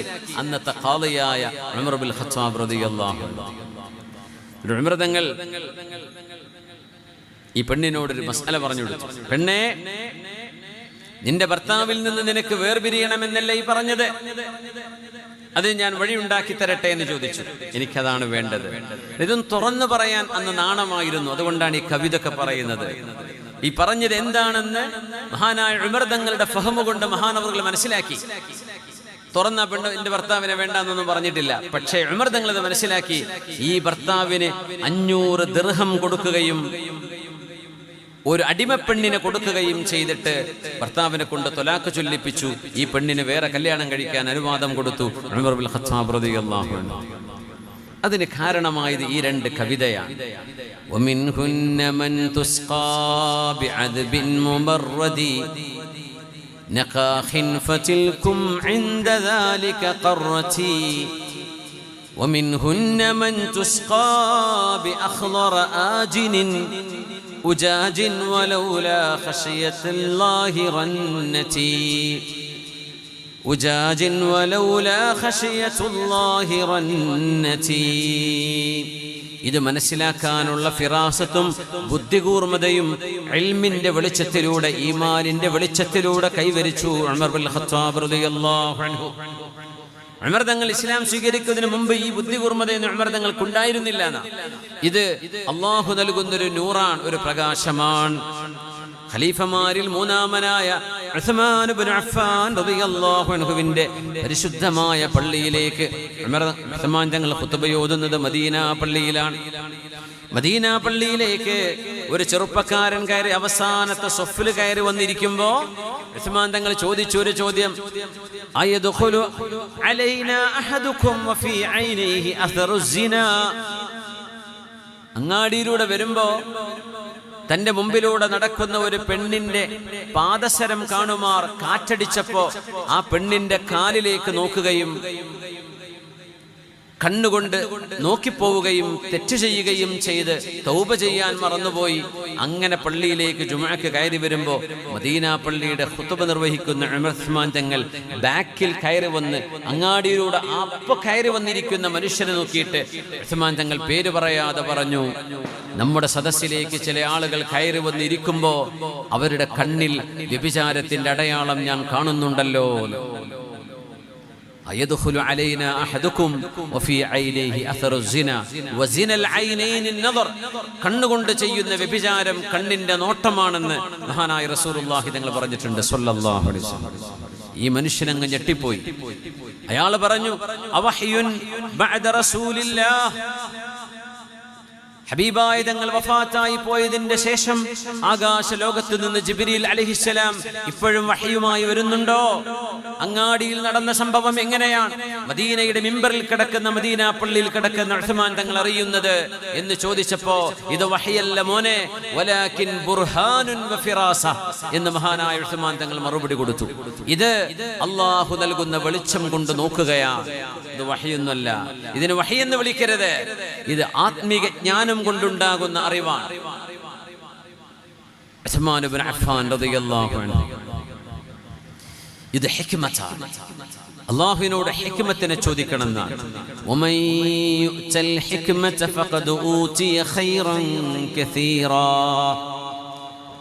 ആത്മീക ജ്ഞാനം ആർക്ക് നൽകപ്പെടുന്നുവോ അവർക്ക് ഏറ്റവും ഖൈറാണ് നൽകപ്പെടുന്നത്. അതുകൊണ്ട് ഇൽമ് എന്ന് പറയുന്നത് കിതാബ് നോക്കി അർത്ഥം വെച്ച് നഹ്വും സർഫും ളമീറും അടക്കൽ മാത്രമല്ല. അത് കിതാബിന്റെ അസ്ല, അതില്ലെങ്കിൽ അത് തിരിയില്ല. പക്ഷെ അവിടം അവസാനിക്കരുത്. കിതാബ് എന്ന് പറയുന്നത് ഗ്രന്ഥം, അറിവ്, ഇൽമ് എന്ന് പറയുന്നത് കിതാബ് നോക്കി ഇന്ന ബാബിൽ മഹാനായ ഇമാം അവറുകൾ, ഇമാം നബി തങ്ങൾ ഇന്ന ബാബിൽ ഇന്നത് പറഞ്ഞിട്ടുണ്ടല്ലോ, അത് നോക്കി ഉദ്ധരിക്കാൻ കഴിയുന്ന ഒരു ഉദ്ധരണി ചെയ്യാൻ കഴിയുന്ന ഒരു കഴിവ് മാത്രമല്ല ഇൽമ് എന്ന് പറയുന്നത്. അതിൽ നിന്ന് കിട്ടുന്ന ഒരു ആത്മീക വെളിച്ചമുണ്ട്. ആ വെളിച്ചത്തിൽ ജ്ഞാനം അന്തർലീനമായി കിടക്കുന്ന, മറഞ്ഞു കിടക്കുന്ന വിഷയങ്ങളെ നോക്കിക്കാണാൻ കഴിയുന്ന ഒരു സിദ്ധി അള്ളാഹു നൽകുന്നു. അതിന് പറയുന്ന പേരാണ് ഫിറാസ. അള്ളാഹു നമുക്ക്, അള്ളാഹു റബ്ബുൽ ഇസ്സത്ത്, അള്ളാഹു നമുക്ക് ഫിറാസത്തിന്റെ കഴിവ് അള്ളാഹു നമുക്ക് നൽകട്ടെ. അള്ളാഹു റബ്ബുൽ ഇസ്സത്ത് അവൻ ഇഷ്ടപ്പെടുന്ന സജ്ജനങ്ങളിൽ അള്ളാഹു നമ്മെ ചേർത്തി തരട്ടെ. ഇമാമുന ശാഫിഈ തങ്ങൾ ഫിറാസത്ത് പഠിക്കാൻ വേണ്ടി മാത്രം, ഫിറാസത്തിന്റെ ഗ്രന്ഥങ്ങൾ പഠിക്കാൻ വേണ്ടി മാത്രം യമനിലേക്ക് യാത്ര പോയിട്ടുണ്ടെന്ന് ഇമാം ശാഫിഈ തങ്ങളുടെ തർജ്ജമെടുത്താൽ മനസ്സിലാവും. യമനിലേക്ക് മഹാനവറുകൾ പോയത് മുഖലക്ഷണം നോക്കി ആളുകളെ മനസ്സിലാക്കുന്ന ഇൽമിനെ കുറിച്ച് പഠിക്കാനാണ്. അങ്ങനെ ഒരു യാത്ര നടത്തിയിരുന്നു ഇമാം ശാഫിഈ തങ്ങൾ. ഇമാം ശാഫിഈ തങ്ങൾ ആ വിഷയം ഉദ്ധരിക്കുന്നുണ്ട്. അങ്ങനെ യമനിൽ ഞാനൊരു ഊടുവഴിയിലൂടെ നടന്നു പോയിക്കൊണ്ടിരിക്കുമ്പോൾ, എനിക്കന്ന് താമസിക്കാൻ വീടില്ല. അന്ന് ഹോട്ടലുകളൊന്നും ഇല്ലാത്ത കാലല്ലേ.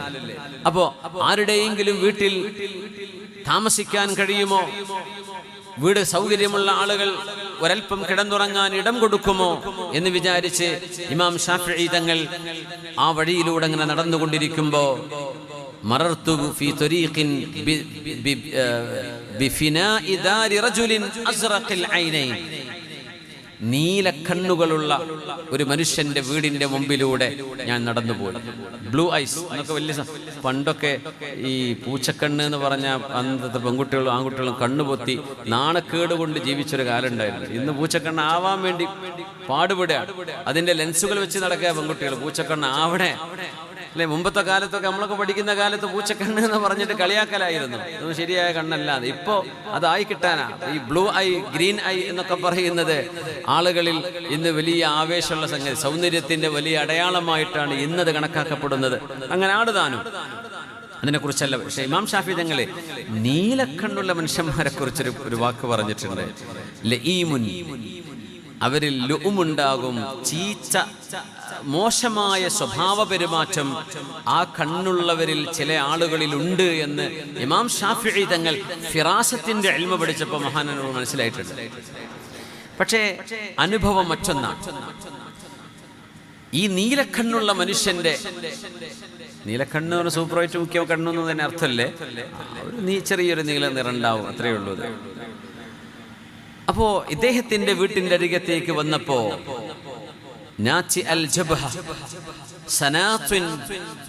നല്ല വിരിഞ്ഞ നെറ്റിയുള്ള, നല്ല ചെറുളൻ മുടിയുള്ള ഒരു മനുഷ്യനെ കണ്ടുമുട്ടിയപ്പോ അദ്ദേഹത്തോട് ചോദിച്ചു, ഹൽ മിൻ മൻസിലിൻ അബീതു ഇൻദക്, എനിക്കിവിടെ താമസിക്കാൻ വല്ല സൗകര്യം ചെയ്തു തരാൻ പറ്റുമോ എന്ന് ചോദിച്ചു. അദ്ദേഹം പറഞ്ഞു നഅം. ഓ, അതിനെന്താന്ന് ചോദിച്ചു. ഇമാം ശാഫിഈ തങ്ങൾ പറഞ്ഞു, വഹാദ നഅ്സ് അഖ്ബഥു മാ യകൂനു ഫിൽ ഫിറാസ. ഇങ്ങനെ ഒരു നെറ്റിയും മുടിയും കണ്ണിന്റെ നിറവുമുള്ള ഒരു മനുഷ്യൻ എന്നോട് മാന്യമായി അതിനെന്താ ഇവിടെ താമസിച്ചോളൂ എന്നൊരു മറുപടി പറയേണ്ട ആളല്ലല്ലോ ഇദ്ദേഹം. കാരണം എന്റെ ഫിറാസത്തിന്റെ ഇൽമിൽ ഇയാൾ മോശം സ്വഭാവക്കാരനാണ് എന്ന് ഇമാം ശാഫിഈ തങ്ങൾ മനസ്സിലാക്കിയിട്ടുണ്ട്. പക്ഷെ ഇയാളാണെങ്കിലോ അതിനെന്താ താമസിച്ചോളൂ എന്നാ മറുപടി പറയുന്നത്. പറയേണ്ടത് ഇവിടെ അങ്ങനെ വീടൊന്നുമില്ല, പൊയ്ക്കോ, നിങ്ങൾ ആരാ എന്ന് പറഞ്ഞ് ആട്ടിവിടേണ്ട ആള് മാന്യമായി സ്വീകരിച്ചപ്പോ ഇമാം ശാഫിഈ തങ്ങൾ പറയാൻ, അഗ്സിലു കിതാബൽ ഫിറാസ ഇദാ റഅയ്തു ഹാദാ. ഈ മനുഷ്യന്റെ സ്വഭാവം ഞാൻ മനസ്സിലാക്കിയതിന് വിരുദ്ധമായി നല്ല സൽസ്വഭാവിയാണെങ്കിൽ, സൽസ്വഭാവി അല്ല എന്നാണ് ഇമാം ശാഫിഈ തങ്ങൾ ഫിറാസത്തിന്റെ ഇൽമിലൂടെ മനസ്സിലാക്കുന്നത്. പക്ഷെ ഇയാളുടെ പെരുമാറ്റമോ വളരെ ഡീസന്റ് ആണ്. ഇനി ഞാൻ നാളെ വരെ ഇവിടെ താമസിക്കുമല്ലോ, ഇയാളുടെ വീട്ടിൽ നിന്ന് പോകുന്നതിന്റെ മുമ്പ് ഇദ്ദേഹത്തിന്റെ സ്വഭാവം ഞാൻ മനസ്സിലാക്കി വെച്ചതുപോലെ അല്ലെങ്കിൽ ഫിറാസത്തിന്റെ ഇൽമിന്റെ സർവ്വ കിതാബ് ഞാൻ വെള്ളത്തിൽ മുക്കി കളയുമെന്ന് ഇമാമുന ശാഫിഈ തങ്ങൾ. അതൊന്നും അറിയണല്ലോ. പഠിച്ച ഇൽമിനേക്കാളും വലുതാണ് ഇവിടെ വാക്കയിൽ നടക്കുന്നതെങ്കിൽ അവിടെ ഒരു ഗുരുതരമായ ഖലലുണ്ട് എന്ന് ഇമാം ഷാഫി തങ്ങൾ മനസ്സിലാക്കാം. അങ്ങനെ ഇവിടെ താമസിച്ചു. നേരം വെളുത്തു. ഇമാം ഷാഫി തങ്ങൾ അവരോട് യാത്ര പറയാം. എന്നിട്ട് പറഞ്ഞു, ഇദാ ജിഅത ഇലാ മക്ക, ഇമാം ഷാഫി തങ്ങൾ ഇപ്പോൾ മക്കത്താണ് താമസം. നിങ്ങൾ മക്കയിലേക്ക് വരികയാണെങ്കിൽ ഫസ്അൽ അനി ഷാഫിഈ, ഷാഫിഈ എന്ന് പറഞ്ഞ ആളുണ്ടോ എന്ന് മക്കക്കാരോട് വന്ന് ചോദിക്കണം. നിങ്ങൾ എന്നോട് ചെയ്ത ഈ ഉപകാരത്തിന് ഞാൻ നിങ്ങൾക്ക് ഞാൻ ഉപകാരം ചെയ്യും. മക്കത്ത് വന്നാൽ എന്നെ ഒന്ന് വന്ന് കാണണം. ഷാഫി ഇമാം വിചാരിച്ചു ഇയാൾ ഫ്രീ ആയിട്ടാണ് താമസിക്കാൻ കൊടുത്തത്. അദ്ദേഹത്തിന്റെ മറുപടി വന്നു, മക്കത്ത് വന്ന് ഞാൻ നിങ്ങളെ അന്വേഷിക്കാൻ ഞാൻ നിങ്ങളുടെ വാപ്പയുടെ അടിമയായിരുന്നു എന്ന് ചോദിച്ചു. ഈ മറുപടിയാ വരേണ്ടത്.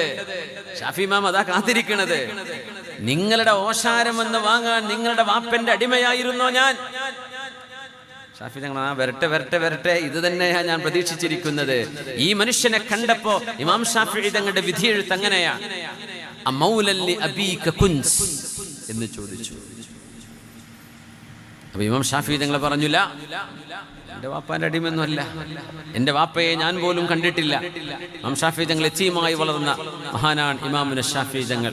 ഇമാം ഷാഫി തങ്ങൾ യതീമായിരുന്നു റളിയല്ലാഹു അൻഹു. അയാളുടെ ചോദ്യം, ഇന്നലെ ഞാൻ കിടക്കാൻ തന്നതിന് നിങ്ങൾക്ക് താമസ സൗകര്യം തന്നതിന്റെ പൈസ എടുക്കുക എന്ന് പറഞ്ഞു. ഷാഫി ഫ്രീ ആയി കൊടുത്തതായിരുന്നു. പൈസ എടുക്കുക എന്ന് പറഞ്ഞു. ഇമാം ഷാഫി തങ്ങൾ ഇതിന് പൈസ എണ്ണി കൊടുത്തു. ഇനി വേറെന്തെങ്കിലും ഉണ്ടോ എന്ന് ചോദിച്ചു. അപ്പൊ പറഞ്ഞു, ഞാൻ ഇന്നലെ കുറച്ച് ഖിദ്മത്തൊക്കെ ചെയ്തെന്നില്ലേ, ആ വിരിപ്പൊക്കെ നിർത്തി വെച്ചെന്നില്ലേ, അവിടത്തെ പൊടിയൊക്കെ തട്ടി തന്നില്ലേ, അതിന് വല്ലതും എടുക്കുന്ന് പറഞ്ഞു. അതിനും കുറച്ച് പൈസ കൊടുത്തു മഹാനായ ഇമാം ഷാഫി തങ്ങൾ. എന്നിട്ട് ഇയാളുടെ കമന്റ്, നിങ്ങൾ എന്നെ വല്ലാണ്ട് ബുദ്ധിമുട്ടാക്കിയല്ലോ. ഇമാം ഷാഫി തങ്ങൾ അതിനും കുറച്ച് പൈസ കൊടുത്തു. സമാധാനിക്കോട്ടെ എന്ന് വെച്ചിട്ട് അങ്ങനെ ഇമാം ഷാഫി തങ്ങൾ ഇറങ്ങി വരുമ്പോൾ അയാൾ പറഞ്ഞു,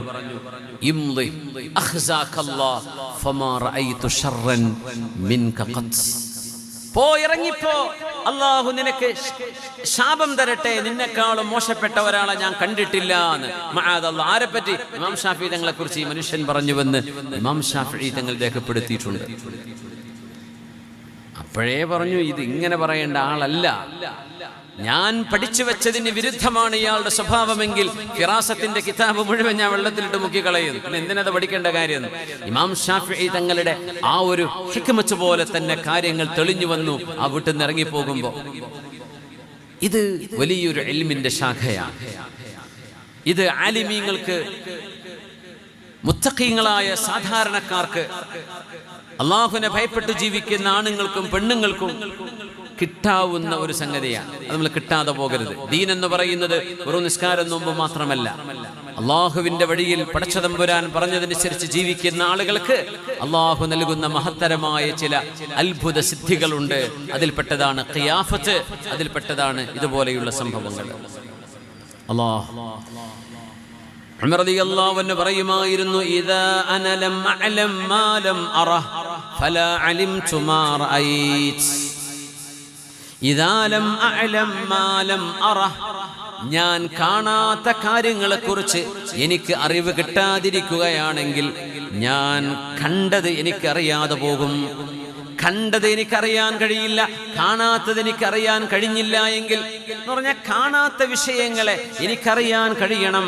അപ്പോഴേ കണ്ടത് കൊണ്ട് അറിഞ്ഞതിന് കാര്യമുള്ളൂ. സയ്യിദുനാ മൂസ അലൈഹിസ്സലാമിനെ സയ്യിദുനാ ഖിദ്ർ അലൈഹിസ്സലാമിന്റെ കൂടെ അല്ലാഹു യാത്ര ചെയ്യിപ്പിച്ചത് ഈ ഇൽമ മനസ്സിലാക്കാനാണ്, ഫിറാസത്തിന്റെ ഇൽമ. വഅമ്മൽ ഗുലാമു ഫകാന അബവാഹു മുഅ്മിനൈൻ ഫഖശീനാ അൻ യുർഹിഖഹുമാ തുഗ്യാനൻ വകുഫറാ. ഒരു കുഞ്ഞിനെ നോക്കിയിട്ട് ആ കുട്ടി വലുതായി വന്ന് പ്രായപൂർത്തിയെത്തി മുതിർന്ന ഒരു മനുഷ്യനായി, ഒരു പുരുഷനായി മാറുമ്പോൾ ഈ കുട്ടി ദൈവനിഷേധത്തിലേക്കും അല്ലാഹു ഇല്ല എന്ന ആശയത്തിലേക്കും വഴിമാറി പോവുകയും തൻ്റെ മാതാപിതാക്കൾ മുസ്ലിമീങ്ങളായിരിക്കെ അവരെ പോലും അള്ളാഹുവിൻ്റെ വിശ്വാസമില്ലായ്മയിലേക്ക്, ദൈവനിഷേധത്തിലേക്ക്, കുഫറിലേക്ക് ഈ കുട്ടി കൊണ്ടുപോകുമോ എന്നെനിക്ക് ഭയം തോന്നുന്നു. അതുകൊണ്ടാണ് ഞാൻ ആ കുഞ്ഞിനെ കൊന്നുകളയുന്നത് എന്ന് മഹാനായ ഖിദ്ർ അലൈഹിസ്സലാത്തു വസ്സലാം. അതൊരു ഇൽമാണ്, അത് നബിയാണ്. ആ നബിയുടെ വിഷയത്തിൽ ചില ഇളവുകളുണ്ട്. നമുക്ക് ഇങ്ങനെ ഫിറാസത്തിന്റെ ഇൽമ കൊണ്ട് തോന്നി പറഞ്ഞ ആളെ കൊല്ലാനൊന്നും പറ്റില്ലേ. അതിന് തിരിച്ച് കോടതി ശിക്ഷിക്കും, ഇസ്ലാമിക കോടതിയും ശിക്ഷിക്കും. അത് വേറെ വിഷയമാണ്, അത് അംബിയാഇന്റെ വിഷയമാണ്. സയ്യിദുനാ ഖിദ്ർ അലൈഹിസ്സലാം മൂസ നബിക്ക് പറഞ്ഞു കൊടുക്കുന്ന ഇൽമും കാഴ്ചകൾക്കപ്പുറമുള്ള ഇൽമാണ്. ഇദാ ലം അഅലം മാ ലം അറ ഫലാ അലിംതു മാ റഅയ്തു എന്ന് പറയുന്നത് ഉമർ ഇബ്നുൽ ഖത്താബ് തങ്ങളാണ്. കാണാത്ത ലോകങ്ങളെക്കുറിച്ചുള്ള അറിവ് എനിക്ക് ലഭിക്കാതിരിക്കുകയാണെങ്കിൽ കണ്ടതിനെക്കുറിച്ചുള്ള അറിവ് എനിക്ക് ഇല്ല എന്ന് പറയുന്ന ഉമർ ഇബ്നുൽ ഖത്താബ് റളിയല്ലാഹു അൻഹു, ഇന്ന മിൻ ഉമ്മതി ലമുഹദ്ദസീന വമുകല്ലമീൻ വഇന്ന ഉമറ മിൻഹും ഖാല റസൂലുള്ളാഹി സ്വല്ലല്ലാഹു അലൈഹി വസല്ലം. ബനി മുദ്ലിജ് ഗോത്രക്കാർ ഖിയാഫത്തിന്റെ ആളുകളാണ്. ഖിയാഫ എന്ന് പറഞ്ഞാൽ ഒരു ചെറുക്കന്റെ മുഖത്ത് നോക്കി അവന്റെ വാപ്പ ആരാണ് എന്ന് പറയുന്നൊരു ശാസ്ത്രം. അങ്ങനുണ്ട്, ഒരു പരിചയം വേണ്ട. ഈ മകനെയോ വാപ്പയെ അറിയാം, തറവാടറിയാം, ഈ കുട്ടിയെ അറിയില്ല. കുട്ടിയുടെ മുഖത്ത് നോക്കി ഈ കുട്ടിയുടെ വാപ്പ ഇന്ന ആളാണ് എന്ന് പറയുന്ന ഒരു രീതിയുണ്ട്. ഖിയാഫ റസൂലുള്ളാഹി തങ്ങളുടെ കാലത്തൊരു സംഭവം ഉണ്ടായിരുന്നു. നബി തങ്ങളുടെ ഇഷ്ടപ്പെട്ട സ്വഹാബിയാണ്. നബി തങ്ങളുടെ മകൻ മുതബന്ന, തങ്ങളുടെ അഡോപ്റ്റഡ് സൺ എന്നിവരെ മക്കക്കാര് വിളിച്ചിരുന്ന സ്വഹാബി ആരാണത്? സയ്യിദ് ബിനു ഹാരിഥ റളിയല്ലാഹു അൻഹു. സയ്യിദ് ബിൻ സാബിത്ത് എന്നവരുണ്ട്, സയ്യിദ് ബിൻ ഹാരിഥ റളിയല്ലാഹു അൻഹു മുഅ്തയിലെ ഷഹീദായ സ്വഹാബി. സയ്യിദ് ബിൻ ഹാരിഥ റളിയല്ലാഹു അൻഹു അബിയദു മിഥല സൂഫ്, പരുത്തി പോലെ വെളുത്തവരായിരുന്നു എന്നാ പറയാ. നല്ല വെളുത്ത മനുഷ്യനാണ്.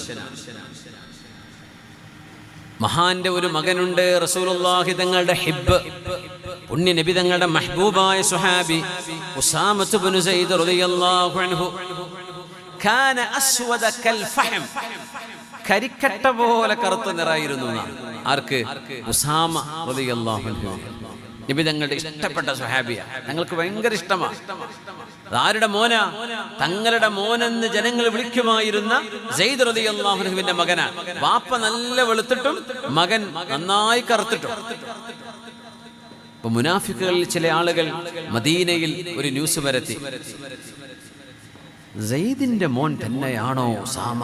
ഇങ്ങനെ വെളുവെളുത്ത വാപ്പാക്ക് എങ്ങനെ കറുകറുത്ത മോനുണ്ടായത് എന്ന് അവിടെ ഒരു സംസാരമുണ്ടായി. ആ സംസാരം ഹബീബിന് വേദനിച്ചു സ്വല്ലല്ലാഹു. തങ്ങൾക്കറിയാം ഇത് സയ്യിദ് തങ്ങളുടെ മോൻ തന്നെയാണെന്ന്. സയ്യിദ് തങ്ങൾ ഒരിക്കൽ വന്ന് പറഞ്ഞു, പൊന്നാര നബിയെ, എന്റെ കറുത്ത മോനെ കാണുമ്പോ ആളുകൾ എന്നോട് പലതും ചോദിക്കുന്നുണ്ട് നബിയെ, എനിക്ക് മറുപടി കൊടുക്കാൻ അറിയുന്നില്ല. എന്റെ ഭാര്യ വഞ്ചിച്ചവളല്ല, പക്ഷേ എങ്ങനെ വന്നു എന്ന് ചോദിക്കുമ്പോ പുണ്യ നബി തങ്ങൾ ചോദിച്ചു, അല്ല സയ്യിദേ, നല്ല വെളുവെളുത്ത കുതിരകൾക്കിടയിൽ കറുത്ത നിറമുള്ള കുതിരകൾ വരാറില്ലേ? ആ ഉണ്ട്. അതെങ്ങനെയാ? വംശപരമ്പരയിലെ ഏതെങ്കിലും ഒരാളിന്റെ ജീനിലേക്ക് പോയതായിരിക്കും അത്. അങ്ങനെ പറയില്ലേ? കറുകറുത്ത ആളുകളാണ് കുടുംബത്തിൽ മുഴുവൻ. അതിൽ വെളുത്ത കുട്ടിയുണ്ട്. അപ്പൊ എന്തേ? വല്യമ്മാന്റെ വാപ്പ വെളുത്തിട്ടായിരുന്നു, അപ്പൊ അങ്ങോട്ട് പോയതാണ്. അല്ലെ അമ്മോൻ അങ്ങനെയായിരുന്നു, അങ്ങോട്ട് പോയതാണ്. ഇങ്ങനെയൊക്കെ ഏതെങ്കിലും ഒരു കുടുംബത്തിലേക്ക് പോകാറില്ലയോ സയ്യിദേ? അതുപോലെ നിങ്ങളുടെ മകന് സംഭവിച്ചതാണ്. ഇത് നിങ്ങളുടെ മോൻ തന്നെയാണ്. ആര് പറഞ്ഞു? നബി തങ്ങൾ പറഞ്ഞു സ്വല്ലല്ലാഹു അലൈഹി വസല്ലം. പക്ഷെ മുനാഫിക്കുകൾക്ക് അതൊന്നും സാറ്റിസ്ഫൈഡ് ആയില്ല. മദീന പള്ളിയിൽ വാപ്പയും മോനും കിടക്കുകയാണ്. ഇമാം ബുഖാരി തങ്ങൾ ഉദ്ധരിച്ച ഹദീസാണെന്ന് എൻ്റെ ഓർമ്മ ശരിയാണെങ്കിൽ, വാപ്പയും മോനും പുതച്ചു കിടക്കുക പള്ളിന്റെ ഉള്ളിൽ. അന്നൊക്കെ പള്ളിയിൽ കിടക്കാറുണ്ട് കേട്ടോ. നമ്മൾ പള്ളി ഇപ്പോൾ എഴുതി വെക്കും ഇവിടെ കിടക്കരുത് എന്ന്. അത് ഇടങ്ങേറാക്കിയിട്ട് എഴുതി വെക്കണതാ. കിടക്കുന്നതിന് വിരോധമൊന്നുമില്ല. ഇബ്നു അബ്ബാസ് റളിയല്ലാഹു അൻഹു 30 കൊല്ലം പള്ളിയിൽ ഉറങ്ങിയ ആളാണ്. അബ്ദുല്ലാഹി ഇബ്നു ഉമർ തങ്ങൾ വർഷങ്ങളോളം പള്ളിയിലായിരുന്നു ഉറക്കാന്നാണ്. കുഴപ്പമില്ല. ഓക്കെ. അങ്ങനെ സയ്യിദ് റളിയല്ലാഹു അൻഹു ഉസാമ തങ്ങളും വാപ്പയും മോനും ഒരുമിച്ച് ഇങ്ങനെ പള്ളിൻ്റെ ഉള്ളിൽ കിടക്കുമ്പോൾ ഒരു പുതപ്പിട്ട് കിടക്കുകയാണ്. രണ്ടുപേരുടെയും കാലിന്റെ അടിഭാഗം മാത്രം പുറത്തുണ്ട്, അത് പുതച്ചിട്ടില്ല, തല പുതച്ച് കിടക്കുക. അപ്പോഴാണ് ഈ പറഞ്ഞ ബനി മുദലിജ് ഗോത്രത്തിലെ മുജസ്സസ് എന്ന് പറയുന്ന ഒരു മനുഷ്യനുണ്ട്. അയാൾ ഖിയാഫത്തിന്റെ ആളാണ്. മുഖം നോക്കിയിട്ട് ലക്ഷണം പറയും, ഇതാരും മോനാണ്, ഏത് തറവാട്ടിലാണെന്ന്. അദ്ദേഹം പള്ളിയിലേക്ക് കയറി വന്നു. ഈ സംഭവം കണ്ട് നബി തങ്ങൾക്ക് വലിയ സന്തോഷം ഉണ്ടായിന്ന, തങ്ങൾ വല്ലാണ്ട് സന്തോഷിച്ചു. ആയിഷ ബീബിയോട് പറഞ്ഞു, ആയിഷ നീ അറിഞ്ഞോ? എന്ത് നബി, എന്ത്? മുജസ്സസ് വന്നിട്ടേ ഉസാമയുടെയും വാപ്പയുടെയും വിഷയത്തിൽ തീർപ്പ് പറഞ്ഞു ആയിഷ. അയാൾ ഉസാമ തങ്ങളെ കണ്ടിട്ടില്ല, വാപ്പ സയ്യിദ് തങ്ങളെയും ഇതിനു മുമ്പ് കണ്ടിട്ടില്ല. വാപ്പയും മോനും ഇങ്ങനെ കടന്നുറങ്ങാൻ. അങ്ങനെ മുജസ്സസുൽ മുദലജി എന്ന് പറയുന്ന ഈ മനുഷ്യൻ പള്ളിയിലേക്ക് കയറി വന്നിട്ട് വാപ്പയുടെയും മോന്റെയും കാലിന്റെ അടിഭാഗം ഇങ്ങനെ കാണുന്നുണ്ട്. ഒന്ന് വെളുത്ത കാലാണ്, ഒന്ന് കറുത്ത കാലാണ്. എന്നിട്ട് മഹാനവറുകൾ ആ കാലിലേക്ക് നോക്കിയിട്ട് പറഞ്ഞു, ഇന്ന ഹാദിഹിൽ അഖ്ദാം ബഅദുഹാ മിൻ ബഅദിൻ, ഈ രണ്ട് കാലുകളും വാപ്പയുടെയും മോന്റേതും തന്നെയാണല്ലോ എന്ന് പറഞ്ഞു. അങ്ങനെ ഒരു ചർച്ച നടക്കുന്നത് പോലെ ഇയാൾക്കറിയില്ലായിരുന്നു. അദ്ദേഹം അങ്ങോട്ട് പറഞ്ഞു, ഇന്ന ഹാദിഹിൽ അഖ്ദാം ബഅദുഹാ മിൻ ബഅദിൻ, ഈ കാലുകൾ പരസ്പരം ബന്ധമുള്ളതാണല്ലോ, ഇത് ചിലതിൽ നിന്ന് ചിലതാണ് എന്ന് പറഞ്ഞാൽ ഇത് വാപ്പയുടേതാണ്, മകൻ വാപ്പയുടേത് തന്നെ, വാപ്പയാണിത്, മകനാണിത് എന്ന ആശയത്തിൽ മുജസ്സസുൽ മുദലജി റളിയല്ലാഹു അൻഹു നബി തങ്ങളുടെ മുമ്പിൽ വെച്ച് പള്ളിയിൽ വെച്ച് പറഞ്ഞപ്പോൾ എല്ലാവരും എണീറ്റു. തങ്ങളോട് ഓടിച്ചെന്ന് പറഞ്ഞു, യാ റസൂലല്ലാഹ്, മുനാഫിക്കുകൾ ഏതൊരു വിഷയം വെച്ചാണോ അങ്ങയെ കളിയാക്കിയിരുന്നത് അതിനിതാ മറുപടി പറഞ്ഞിരിക്കുന്നു മുജസ്സസ്.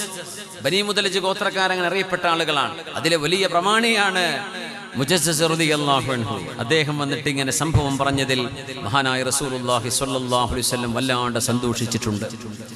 ഹംസ റളിയല്ലാഹു അൻഹുവിന്റെ ഘാതകനായിരുന്ന വഹ്ശി റളിയല്ലാഹു അൻഹു, ഹംസ തങ്ങളെ വധിക്കാൻ അദ്ദേഹം പാടുപെട്ടു. സ്വാതന്ത്ര്യം മോഹിച്ചുകൊണ്ട് ചാട്ടുളി കൊണ്ട് എറിഞ്ഞുകൊണ്ട് ഹംസ റളിയല്ലാഹു അൻഹു ഉഹദിൽ ഷഹീദാകുന്ന ചരിത്രം നിങ്ങൾക്കൊക്കെ അറിയാം. വഹ്ശി തങ്ങള്, അദ്ദേഹത്തിന് ഹംസ തങ്ങളോട് വ്യക്തിപരമായ ദേഷ്യമൊന്നും ഇല്ലായിരുന്നു. പക്ഷെ സ്വാതന്ത്ര്യം കിട്ടുമെന്ന് പറഞ്ഞപ്പോൾ ഹിന്ദ് സ്വാതന്ത്ര്യം തരാമെന്ന് പറഞ്ഞു. ഹിന്ദ് റളിയല്ലാഹു അൻഹ, നമുക്ക് റളിയല്ലാഹു അൻഹ എന്ന് പറയണം, അവർ സുഹാബിയത്താണ്. ആ വാഗ്ദത്തം ചെയ്തപ്പോൾ വഹ്ശി എന്നവർ ഹംസ തങ്ങളെ വധിക്കുകയാണ് ഉണ്ടായത്. പക്ഷെ ഈ വഹ്ശി എന്നവരെ വലിയ ഫിറാസത്തുള്ള മഹാനായി മാറുകയുണ്ടായി. 40 കൊല്ലം കഴിഞ്ഞതിന് ശേഷം തൻ്റെ ഒരു കൂട്ടുകാരനെയല്ല, 40 കൊല്ലം മുമ്പ് കയ്യിലെടുത്ത് നടന്നിരുന്ന ഒരു പിഞ്ചു പൈതൽ, ആ പൈതലിന് ഇപ്പൊ 40 വയസ്സായിട്ടുണ്ട്. ആ മനുഷ്യൻ തന്റെ കൂട്ടുകാരന്റെ കൂടെ വഹ്ശി റളിയല്ലാഹു അൻഹുവിന്റെ മുമ്പിലേക്ക് വന്നുകൊണ്ട് പറഞ്ഞു ചോദിച്ചു, എന്നെ അറിയുമോ എന്ന് ചോദിച്ചു. എന്നെ അറിയോ? ഈ ചോദിക്കുന്ന ആൾക്ക് വഹ്ശി തങ്ങളെ നേരിട്ട് അറിയൂല. പക്ഷെ ആരോ പറഞ്ഞു കൊടുത്തു, നിന്റെ ചെറുപ്പത്തിൽ നിന്നൊക്കെ എടുത്തു നടന്നിരുന്ന ആളായിരുന്നു എന്ന് ഈ മനുഷ്യനോട് പറഞ്ഞിട്ടുണ്ടാകണം. വഹ്ശി തങ്ങളെ ആ മനുഷ്യനെ എങ്ങനെ നോക്കിയിട്ട് പറഞ്ഞു, ലാ ഇല്ല അൻ തകൂന ഇബ്ന ഫുലാന, നീ ശരിക്കും മനസ്സിലായിട്ടൊന്നുമില്ല, നീ ഇന്നാലിന്റെ പെണ്ണിന്റെ മോനല്ലേ. ഫഖദ് ഹമൽതുക വ അൻത റദീഅ, നീ ഉമ്മയുടെ പാല് കുടിക്കുന്ന കാലം ഞാൻ നിന്നെ കയ്യിലേറ്റ് ഉണ്ടായിരുന്നല്ലോ, ആ മോനല്ലേ നീ എന്ന് ചോദിച്ചുകൊണ്ട് വഹ്ശി തങ്ങൾ ആ ചരിത്രങ്ങൾ പറഞ്ഞു കൊടുത്തു. 40 കൊല്ലം മുമ്പ് കുഞ്ഞായിരുന്ന ഒരു കുഞ്ഞിനെ 40 കൊല്ലം കഴിഞ്ഞ് മനുഷ്യനായി ഒരു വലിയ പുരുഷനായി വന്ന് തന്റെ മുമ്പിൽ നിൽക്കുമ്പോൾ ഒരൊറ്റ നോട്ടം കൊണ്ട് തിരിച്ചറിഞ്ഞ ആളാണ് വഹ്ശി റളിയല്ലാഹു അൻഹു. ഇതും ഒരു ഫിറാസത്താണ്, ഇതൊരു ഇൽമാണ്. ചില ആളുകൾക്ക് അല്ലാഹു നൽകുന്ന പ്രത്യേകമായ ഫിറാസത്തുൻ അദീമ എന്നൊക്കെ പറയാം. സുലൈമാൻ അലൈഹിസ്സലാം വിധി പറയുമ്പോൾ ദാവൂദ് അലൈഹിസ്സലാമിന്റെയും സുലൈമാൻ അലൈഹിസ്സലാമിന്റെയും ചരിത്രം പറഞ്ഞെടുത്ത് അല്ലാഹു സുലൈമാൻ നബി അലൈഹിസ്സലാമിന് ഹിക്മത്ത് നൽകി ആദരിച്ചു എന്ന് പറയുന്നുണ്ട്. ചില സാഹചര്യ തെളിവുകൾ വെച്ച് സത്യം ബോധ്യപ്പെടുന്നതും ഫിറാസത്തിന്റെ ഭാഗമാണ്. സാഹചര്യ തെളിവുകൾ, 2 പെണ്ണുങ്ങളെ ഒരാൺകുഞ്ഞിനെയും കയ്യിൽ പിടിച്ചുകൊണ്ട് ദാവൂദ് നബിയുടെ മുമ്പിൽ വന്നതാണ് ചരിത്രം. 2 പേരും മരുഭൂമിയിലൂടെ നടക്കുമ്പോ രണ്ടുപേരുടെയും കയ്യിൽ ഓരോ കുട്ടിയുണ്ട്. ഒന്ന് പെൺകുട്ടിയാണ്, ഒന്ന് ആൺകുട്ടിയാണ്. അവര് ദാവൂദ് നബിയുടെ മുമ്പിലേക്ക്, ജെറൂസലേമിലേക്ക്, ഫലസ്തീനിലേക്ക് വരുമ്പോൾ അവരുടെ കയ്യിലെ ഒരു കുഞ്ഞിനെ ഒരു ചെന്നായ കടിച്ചു കൊണ്ടുപോയി. അത് പെൺകുട്ടിയായിരുന്നു. ബാക്കിയായ ആൺകുട്ടിയെ ആ പെൺകുട്ടിയുടെ ഉമ്മ തൻ്റേതാണ് എന്ന അവകാശവാദം ഉന്നയിച്ച് ദാവൂദ് നബി അലൈഹിസ്സലാമിന്റെ കൊട്ടാരത്തിലേക്ക് വന്നിരിക്കുകയാണ്. അങ്ങനെ മുതിർന്നവരാരാണ്, നിങ്ങളിൽ മുതിർന്ന ആൾ ആരാണെന്ന് ചോദിച്ചു. പെണ്ണുങ്ങൾ സാധാരണ ഉത്തരം കൊടുക്കാത്തൊരു സംഗതിയാണത്. നിങ്ങൾക്ക് ആരാ വയസ്സ് കൂടുതലുള്ളതെന്ന് ചോദിച്ചപ്പോൾ ബസ് കണ്ടക്ടർ കഥ പറയാറുണ്ടല്ലോ, അങ്ങനെ സീറ്റ് എനിക്ക് വേണമെന്ന് പറഞ്ഞ് രണ്ട് പെണ്ണുങ്ങൾ ഒരു സീറ്റിൻ്റെ അടുത്ത് നിന്ന് ഇങ്ങനെ ഒച്ചപ്പാടുണ്ടാക്കിയപ്പോഴേ ആരോ എണീറ്റപ്പോൾ ഞാൻ ഇവിടെ കാത്തുകയായിരുന്നു. അപ്പോൾ ഞാനും കാത്തുകയായിരുന്നു ഈ സീറ്റിൻ്റെ കമ്പിമ പിടിച്ചിട്ട്. എൻ്റെ സീറ്റാണെന്ന് പറഞ്ഞ് രണ്ട് പെണ്ണുങ്ങൾ തർക്കിച്ചപ്പോൾ കണ്ടക്ടർ പറഞ്ഞോലോ, നിങ്ങൾ ആരാ മൂത്ത വെച്ചാൽ ഓല് ഇരുന്നോളി. പിന്നെ ആ സീറ്റിൽ ആരും ഇരുന്നിട്ടില്ല എന്നാ കൊണ്ടോട്ട് എത്തണവരെ കാലിയിട്ടാണ് പോയത്. മുതിർന്നവരാരാണെന്ന് പറയുമ്പോൾ വയസ്സായത് പെണ്ണുങ്ങൾക്ക് സാധാരണ 10 കൊല്ലം കൂടുമ്പോൾ ഒരു വയസ്സ് കൂടാറുള്ളൂ നാട്ടിലൊക്കെ. അന്നും 25ആണ്, ഇപ്പോഴും 25ആണ്, കൊല്ലം 10 കഴിഞ്ഞിട്ടുണ്ട്. അങ്ങനെയൊക്കെ അവസ്ഥകളുണ്ടാവും. ദാവൂദ് നബി ചോദിച്ചു, നിങ്ങൾ ആരാ മൂത്തത്? ഒരു പെണ്ണ് പറഞ്ഞു, ഞാനാണ്. എന്നാ നിന്റേതാണ് കുട്ടി, കൊണ്ടുപോയിക്കോന്ന് പറഞ്ഞു. അങ്ങനെ കുട്ടിയെ പിടിച്ച് ഇറങ്ങി വരുമ്പോൾ സുലൈമാൻ അലൈഹിസ്സലാം ചോദിച്ചു, മൽ ഖിസ്സ, എന്താ നിങ്ങളുടെ പ്രശ്നം? പറഞ്ഞു, ഞങ്ങളുടെ കുട്ടി, ഒരു കുട്ടിയെ ചെന്നായ കൊണ്ടുപോയി, ഇത് എൻ്റെ കുട്ടിയാണെന്ന് ഞാൻ പറയുന്നു, അവള് പറയുന്നു അവളുടെ കുട്ടിയാണെന്ന്. നിങ്ങളുടെ ഉപ്പയായ ദാവൂദ് നബി വിധി പറഞ്ഞു, മുതിർന്ന പെണ്ണാരോ അവരെടുക്കട്ടെ ആ കുഞ്ഞിനെ എന്ന് പറഞ്ഞു. ചെറിയ റളിയായ കുഞ്ഞ്, അമ്പലോടിക്കുന്ന ചെറിയ കുഞ്ഞാണ്. സുലൈമാൻ അലൈഹിസ്സലാം പറഞ്ഞു, അവിടെ നിൽക്കി, ഞാനൊരു കത്തി കൊണ്ടുവരട്ടെ. രണ്ടുപേർക്കും വേണമെന്നല്ലേ പറയുന്നത്. ഈ കുഞ്ഞിനെ ഞാൻ കത്തി കൊണ്ട് മുറിച്ച് പകുതിയാക്കി തരാം. ഒരാൾ ഒരു പകുതി കൊണ്ടുപോയിക്കോ, മറ്റാൾ പകുതി കൊണ്ടുപോയിക്കോ. ഇതങ്ങ് പറഞ്ഞപ്പോ അൽ വലദു വലദുഹാ, ഈ കുഞ്ഞ് അവളുടെ കുഞ്ഞാണ്, യർഹമുക്കല്ലാ, ഈ കുഞ്ഞിനെ കൊല്ലല്ലേ എന്ന് അവരിൽ ചെറിയവൾ പറഞ്ഞു. സുലൈമാൻ അലൈഹിസ്സലാം പറഞ്ഞു, ഈ കുഞ്ഞ് മോളെ നിന്റെ കുഞ്ഞാണ്, നീ കൊണ്ടുപോയിക്കോ എന്ന് പറഞ്ഞു. കാരണം യഥാർത്ഥ ഉമ്മയ്ക്ക് അവിടെ വേദന വരുള്ളൂ. ഉടനെ പറഞ്ഞു, കുഞ്ഞിനെ കൊല്ലല്ലേ, ഇത് അവളുടെ കുഞ്ഞാ, എനിക്ക് വേണ്ട, അവളെടുത്തോട്ടെ, എന്നാലും എൻ്റെ കുഞ്ഞ് മരിക്കരുത് എന്ന് ആ ഉമ്മ പറഞ്ഞപ്പോൾ സുലൈമാൻ അലൈഹിസ്സലാം ഹിക്മത്ത് കൊണ്ടും സാഹചര്യ തെളിവ് കൊണ്ടും ആ കുഞ്ഞിനെ ഇളയവളായ പെണ്ണിന് കൊടുത്തു എന്നത് ഖുർആനിക ചരിത്രങ്ങളിൽ കാണാൻ കഴിയും. ഇത് തത്വജ്ഞാനമാണ്. ഇത് ഖരീനത്ത് കൊണ്ട് മനസ്സിലാക്കലാണ്. ഇത് സങ്കീർണമായ വിഷയങ്ങളെ ഗൗരവത്തോടുകൂടെ വീക്ഷിച്ചുകൊണ്ട് വിധി പറയലാണ്. നാട്ടിലൊക്കെ വിധി പറയുന്ന ആളുകൾ കാണും. മസ്അലകൾ, പിന്നെ ഡിസ്പ്യൂട്ടുകളൊക്കെ സെറ്റിൽ ചെയ്യുന്ന ആളുകൾ ഉണ്ടാവും. തർക്കങ്ങൾ പരിഹരിക്കുന്നവർ, പഞ്ചായത്ത് പറയുന്നവർ, അവരൊക്കെ ശ്രദ്ധിക്കേണ്ട ഒരുപാട് വിഷയങ്ങളുണ്ട് ശരീഅത്തിൽ മനസ്സിലാക്കാൻ.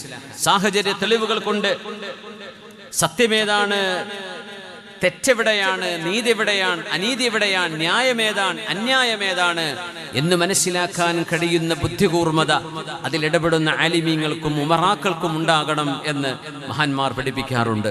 അതാണ് നമ്മളിവിടെ കാണുന്നത് സയ്യിദുനാ സുലൈമാൻ അലൈഹിസ്സലാത്തു വസ്സലാമിന്റെ സംഭവത്തിലടക്കം. സമയം നമ്മൾ പറഞ്ഞ നേരത്തേക്ക് എത്തിക്കൊണ്ടിരിക്കുകയാണ്. 10 മിനിറ്റിൽ അവസാനിപ്പിക്കേണ്ടതുണ്ട് ഇൻഷാ അല്ലാഹ്. ഒരാൾ വന്നിട്ട് പറഞ്ഞു, യാ റസൂലല്ലാഹ്, അല്ലാഹുവിന്റെ റസൂലേ, ഇന്നലി ജാറൻ യുദീനി.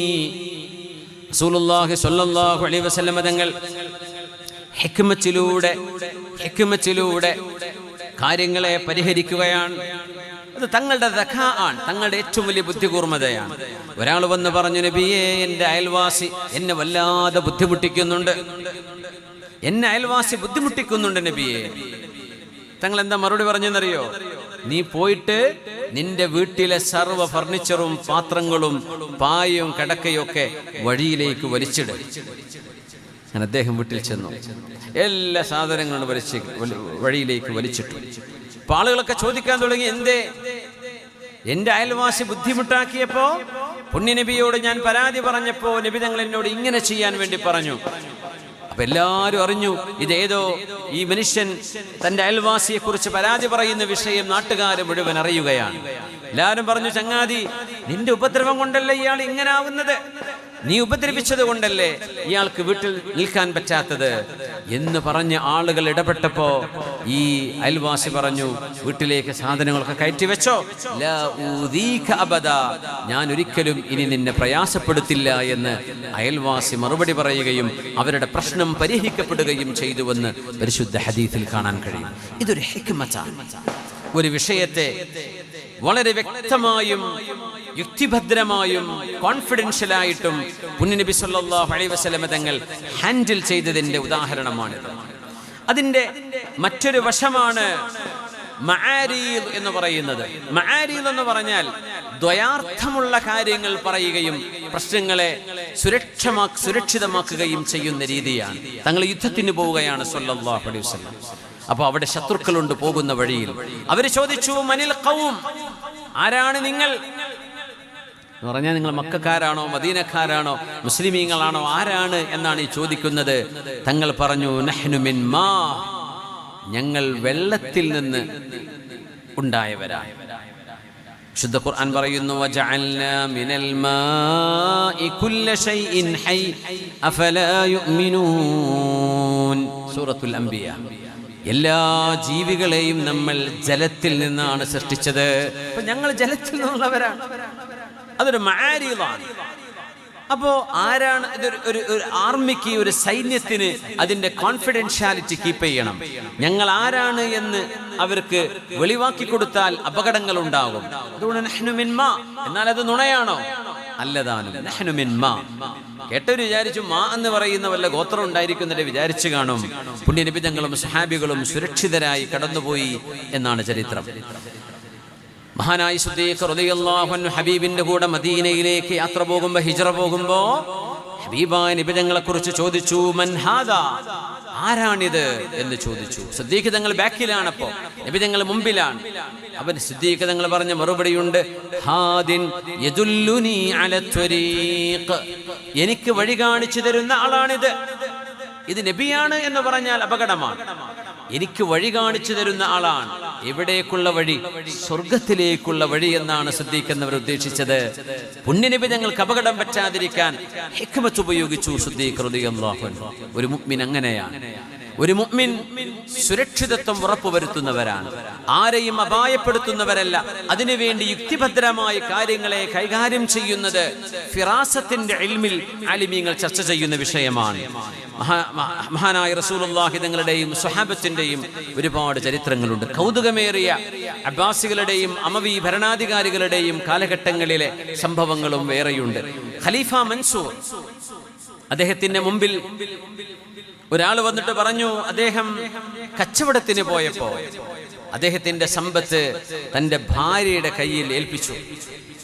കച്ചവടത്തിന് യാത്ര കഴിഞ്ഞ് തിരിച്ചു വന്നപ്പോ പെണ്ണ് പറഞ്ഞു, പൈസയൊക്കെ ആരും അടിച്ചു മാറ്റി കൊണ്ടുപോയിട്ടുണ്ട്, എന്റെ കയ്യിൽ പൈസ ഇല്ല, പൈസ നഷ്ടപ്പെട്ടു പോയി എന്ന് പറഞ്ഞു. പരാതി പറഞ്ഞു. ഖലീഫ മൻസൂറിന്റെ മുമ്പിലേക്ക് ഇദ്ദേഹം വന്നിരിക്കുകയാണ്. അപ്പോ ഖലീഫ ചോദിച്ചു, എത്ര വർഷമായി നീ അവളെ കല്യാണം കഴിച്ചിട്ട്? 1 വർഷമായിട്ടുള്ളൂ.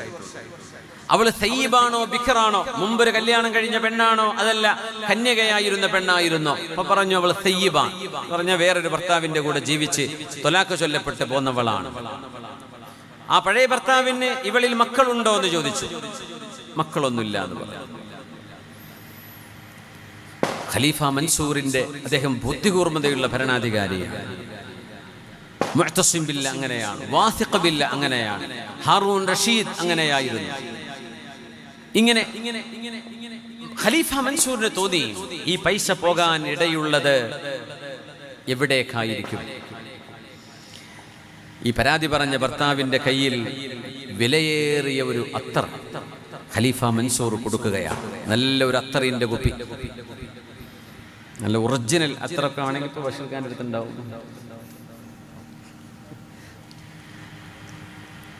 ബഷീർ എനിക്ക് പറ്റി തന്നിരുന്നു. ഒറിജിനൽ കിട്ടണമെങ്കിൽ അവരുടെ അടുത്തൊക്കെ ഉണ്ടാവുള്ളൂ, നമുക്കൊക്കെ വെള്ളം ചേർത്തേ കിട്ടുള്ളൂ. ഖലീഫന്റെ അടുത്ത് നല്ല ഒറിജിനൽ അത്തറുണ്ട്. ആ ഒറിജിനൽ അത്തർ നല്ല മണമുള്ളത്, വിചിത്രമായ മണം. അത് ഈ പുതിയാപ്പളുടെ കയ്യിൽ കൊടുത്തിട്ട് പറഞ്ഞു, നീ ഈ അത്തറ് ഒന്ന് തേച്ചക്ക്, മനസ്സിനൊക്കെ ഒരു സമാധാനം കിട്ടും. നല്ല മണമുണ്ടെങ്കിൽ സമാധാനം ഉണ്ടാവുന്ന ഇമാം ഷാഫിഈ തങ്ങൾ പറയുന്നൊരു വാക്കുണ്ട്, മൻ നദഫ ഥൗബുഹു ഖല്ല ഹമ്മുഹു വമൻ ത്വാബ റീഹുഹു സാദ അഖ്ലുഹു എന്ന് പറയാറുണ്ട്. വസ്ത്രം വൃത്തിയുള്ളതാണെങ്കിൽ ടെൻഷൻ ഉണ്ടാവില്ല. നമ്മൾ ഈ മുഷിഞ്ഞ നാറ്റമുള്ള വസ്ത്രമിട്ട് നടന്ന നമുക്ക് തന്നെ ടെൻഷനായിരിക്കും. നേരെ പക്ഷെ കുളിച്ച് വൃത്തിയായി പുതിയ വസ്ത്രമൊക്കെ ഇട്ട് നടക്കുമ്പോൾ മനസ്സിന് സമാധാനം ഉണ്ടാവും. ഇമാം ഷാഫിഈ തങ്ങൾ പറഞ്ഞു, വമൻ ത്വാബ റീഹുഹു സാദ അഖ്ലുഹു, നല്ല സുഗന്ധം ഉപയോഗിക്കുകയാണെങ്കിൽ ബുദ്ധി വർദ്ധിക്കും എന്ന് മഹാനവറുകൾ പറഞ്ഞിട്ടുണ്ട്. അത് മുജറബാണ്. അതങ്ങനെ ഒരു സംഭവം ആലിമീങ്ങളൊക്കെ നിർദ്ദേശിക്കാറുണ്ട്. അതുകൊണ്ടാണ് ആരെങ്കിലും സമ്മാനമായി തന്നാൽ വേണ്ട എന്ന് പറയാൻ പാടില്ലാത്ത 1-2 സാധനങ്ങളുണ്ട്. ഈത്തപ്പഴം അതിൽപ്പെട്ടതാണ്, എഴുത്തറ് അതിൽപ്പെട്ടതാണ്. ഇപ്പൊ രാജാവ് മൻസൂർ രാജാവ് ഇദ്ദേഹത്തിന്റെ പുതിയാപ്പിളിന്റെ കയ്യിൽ കൊടുത്തിട്ട് പറഞ്ഞു, ഈ അത്തർ നിങ്ങൾ ഉപയോഗിക്കുക, നല്ല സമാധാനം, ഇപ്പൊ പോയിക്കോ, വിഷയത്തിന്റെ പരിഹാരം ഞാൻ കാണാമെന്ന് പറഞ്ഞു. അങ്ങനെ അദ്ദേഹം പോവുകയാണ്. അദ്ദേഹം കൊട്ടാരത്തിന് പുറത്തിറങ്ങിയപ്പോ പോലീസുകാരെ മുഴുവൻ വിളിച്ചു വരുത്തി. ഖലീഫ മൻസൂർ അവരോട് പറഞ്ഞു, നമ്മുടെ നഗരത്തിന്റെ 4 പ്രധാന കവാടങ്ങളിൽ നിൽക്കുന്ന മുഴുവൻ പാറാവുകാരെയും രാത്രിയും പകലും അവിടെ ഗാർഡ് ചെയ്യുന്ന പോലീസ് ഉദ്യോഗസ്ഥന്മാരോട് വരാൻ പറയണം. അങ്ങനെ അവരെ വിളിച്ചു കൊണ്ടുവന്നൊരു മീറ്റിംഗ്. എന്തിനായതെന്നറിയോ? മോഷണം പോയ സ്വത്ത് കിട്ടാനുള്ള അന്വേഷണമായിരുന്നു. പോലീസുകാരൊക്കെ വന്നു. അവർക്കും ഈ അത്തറിന്റെ ബാക്കി കുറച്ചുണ്ടായിരുന്നു. സ്മെല്ല് ചെയ്ത് കൊടുത്തു. ഓരോരുത്തർക്കും ചെറിയ ചെറിയ കുഞ്ഞു ബോട്ടിലുകളിൽ കൊടുത്തു. എന്നിട്ട് പറഞ്ഞു, നിങ്ങൾക്കൊരു ടാസ്ക് ഞാൻ നൽകുകയാണ്. ഈ അത്തറ് ഇവിടെ ഈ നാട്ടിൽ ബസ്റയിൽ ഒരാളുടെ കയ്യിലും ഉണ്ടാവാൻ സാധ്യതയില്ല. ഈ അത്തറിന്റെ ഗന്ധമുള്ള ഒരാൾ നമ്മുടെ നഗരത്തിന്റെ 4 കവാടങ്ങളിലൂടെ എപ്പോൾ കടന്നു വന്നാലും ആ ആളെ നിങ്ങൾ എന്റെ മുമ്പിലേക്ക് കൊണ്ടുവരണം. അങ്ങനെ ഇവർ പരിശോധന ആരംഭിച്ചു. ഒരു ദിവസം കഴിഞ്ഞു, ആരും കിട്ടുന്നില്ല. 3, 4, 5 ദിവസം കഴിഞ്ഞു. 10 ദിവസം കഴിഞ്ഞതിന് ശേഷം ഒരാൾ, ഇത് വല്ലാത്ത സുഗന്ധമുള്ള ഒരു അത്തറായിരുന്നു. അങ്ങനെ നോക്കുമ്പോ ഒരാൾ ആ വഴിയിലൂടെ കടന്നു വരുന്നു. പോലീസുകാരൻ ഐഡന്റിഫൈ ചെയ്തു, അയാളെ പിടിച്ചു. നിങ്ങളെ ഖലീഫ കാണണമെന്ന് പറയുന്നുണ്ട് എന്ന് പറഞ്ഞു. അപ്പൊ ആ വന്ന പുതിയാപ്പിള അല്ലത്, ഇത് വേറൊരാളാണ്. അയാളെ കൊണ്ടുപോയി ഖലീഫയുടെ മുമ്പിലേക്ക്, ഖലീഫ മൻസൂറിന്റെ മുമ്പിലേക്ക്. അദ്ദേഹം ചോദിച്ചു, ഈ അത്തർ നിനക്ക് എവിടെ നിന്ന് കിട്ടിയതാണ്? അപ്പൊ അദ്ദേഹം കിടന്ന് പരുങ്ങാൻ തുടങ്ങി. അദ്ദേഹത്തിന് മറുപടി പറയാൻ പറ്റുന്നില്ല. അപ്പൊ പറഞ്ഞു, ഇതെനിക്കൊരു പെണ്ണ് തന്നതാണ്. ആരാണവൾ? എൻ്റെ പഴയ ഭാര്യ. ഞാൻ അവളെ തൊലാക്ക് ചൊല്ലിയതാണ്. അവളെ ഹാജരാക്കി നോക്കുമ്പോ ഈ പരാതി പറഞ്ഞ ആളിന്റെ ഭാര്യയാണിത്. ഖലീഫ മൻസൂറിന്റെ ബുദ്ധി പോയത് നോക്കണം. അദ്ദേഹം ഇവിടെ ഇടപെട്ടു. അദ്ദേഹം പറഞ്ഞു, തന്റെ പരാതി പറഞ്ഞ ആളോട് പറഞ്ഞു, നിങ്ങളുടെ ഭാര്യയുടെ മനസ്സിപ്പോഴും തന്റെ പഴയ ഭർത്താവിന്റെ കൂടെയാണ്. അയാളോട് പറഞ്ഞു, നിങ്ങൾ ചെയ്ത അന്യായത്തിന് ശിക്ഷ വിധിക്കാൻ പോവുകയാണ്.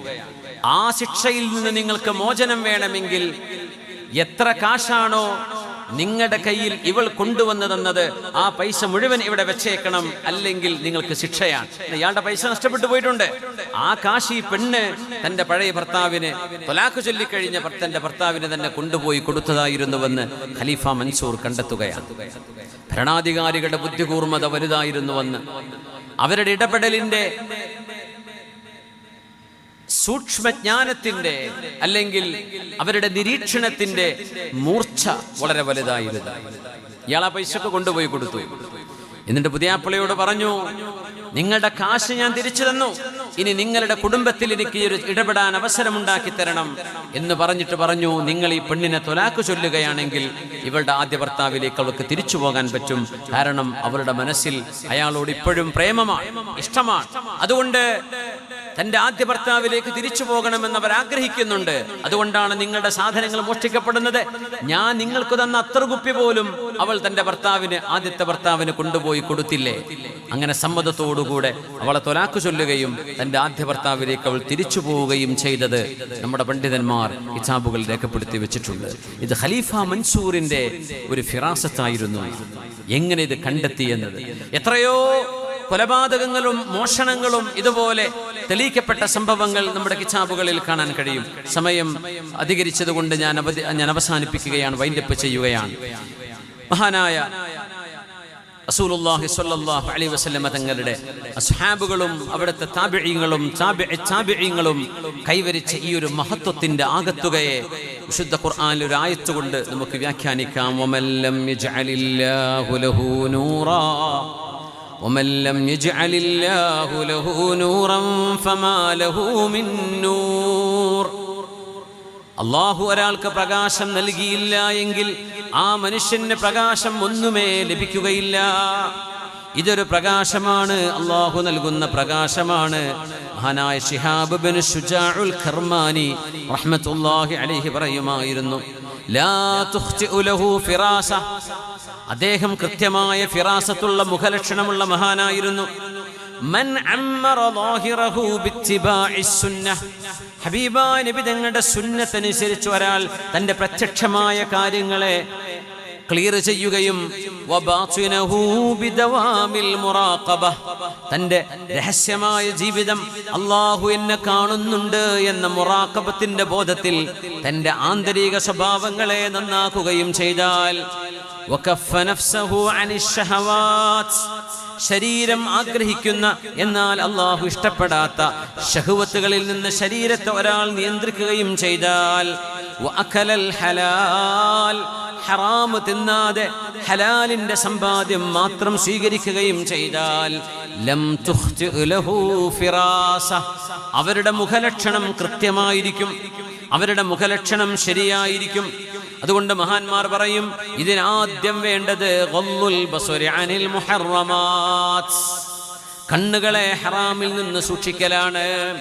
മൊബൈൽ ഫോണുകളിലെ ചിത്രങ്ങളോ വീഡിയോകളോ മെസ്സേജുകളോ പരസ്യങ്ങളോ പോലും മുഅ്മിനായ മനുഷ്യന് കാണാൻ പാടില്ലാത്തത് കണ്ണ് ചിമ്മുന്ന ഒരു സ്വഭാവമുണ്ടെങ്കിൽ നമുക്ക് അത് വലിയ ഗുരുതരമായ ഒരു അപകടമാണ് ഇന്നത്തെ കാലഘട്ടത്തിൽ. കണ്ണുകൊണ്ട് മനുഷ്യൻ ചെയ്യുന്ന നോട്ടം കൊണ്ടുണ്ടാകുന്ന തെറ്റുകൾ എത്ര വലുതാണ്. മൻ ഗല്ല ബസറഹു അനിൽ മുഹറമാത്ത്, അതുകൊണ്ട് ഹറാമിലേക്ക് നോക്കാതെ കണ്ണുകളെ സൂക്ഷിക്കുക എന്നത് ഫിറാസത്തിന്റെ ഇൽമ ലഭിക്കാൻ അനിവാര്യമാണ്. വകഫുൻ നഫ്സി അനിശ് ശഹവാത്ത്, ശരീരത്തിന് ഇഷ്ടമുള്ളത് മ്യൂസിക് അതിൽപ്പെട്ടതാണ്, ഡാൻസ് അതിൽപ്പെട്ടതാണ്. മുഖാലത്വ, ആണുങ്ങളും പെണ്ണുങ്ങളും കൂടിക്കലരുന്നതിൽപ്പെട്ടതാണ്. കാണാൻ പാടില്ലാത്തത്, കേൾക്കാൻ പാടില്ലാത്തത്, ചെയ്യാൻ പാടില്ലാത്തത് ചെയ്യണമെന്ന് ശരീരം പറയുമ്പോൾ അതിനെ നിയന്ത്രിക്കുകയും ചെയ്താൽ വതഅവദ അക്ലൽ ഹറാം, ഹലാൽ ഭക്ഷിക്കുന്നത് ശീലമായി മാറുകയും ചെയ്താൽ അല്ലാഹു എന്നെ വീക്ഷിക്കുകയാണ്, അല്ലാഹു നാദുരി, അല്ലാഹു ഷാഹിദി, അല്ലാഹു മഈ, പടച്ചവൻ എൻ്റെ കൂടെയുണ്ട്, അല്ലാഹു എന്നെ നോക്കുകയാണ്, അല്ലാഹു എൻ്റെ കർമ്മങ്ങൾക്ക് സാക്ഷിയാണ് എന്ന ബോധം ഒരാളിലുണ്ടെങ്കിൽ അവർക്ക് ഫിറാസത്തിന്റെ ഇൽമ അല്ലാഹു നൽകിയിരിക്കുമെന്ന് മഹാന്മാർ പഠിപ്പിക്കുകയാണ്. അല്ലാഹു റബ്ബുൽ ഇസ്സത്ത് നമുക്കതിന് തൗഫീഖ് നൽകട്ടെ.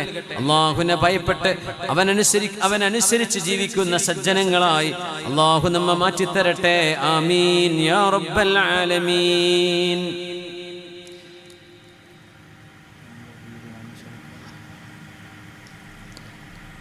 പാണക്കാട് സയ്യിദ് ഹമീദ് അലി ശിഹാബ് തങ്ങളും മുസ്തഫ ഹുദവി ആക്കോട് ഉസ്താദും നേതൃത്വം നൽകുന്ന ആക്കോട് ഇസ്ലാമിക് സെന്ററിൽ ഈ വരുന്ന ഏപ്രിൽ 16-ന് 7 യതീം മക്കളുടെ വിവാഹവും ഹാഫുലീങ്ങളുടെ സനദ്ദാനവും നടക്കുകയാണ്. അത്തരം 435 പിതാവ് നഷ്ടപ്പെട്ട മക്കളുടെ ജീവിതത്തിൽ അവരോടൊപ്പം ചേർന്ന് നിന്ന് ആ മക്കൾ 7 പേരുടെയും വിവാഹത്തിന് നമ്മുടെ മക്കളുടെ വിവാഹം പോലെ നമ്മളൊക്കെ പങ്കെടുക്കണം എന്ന് അഭ്യർത്ഥിക്കുകയാണ്.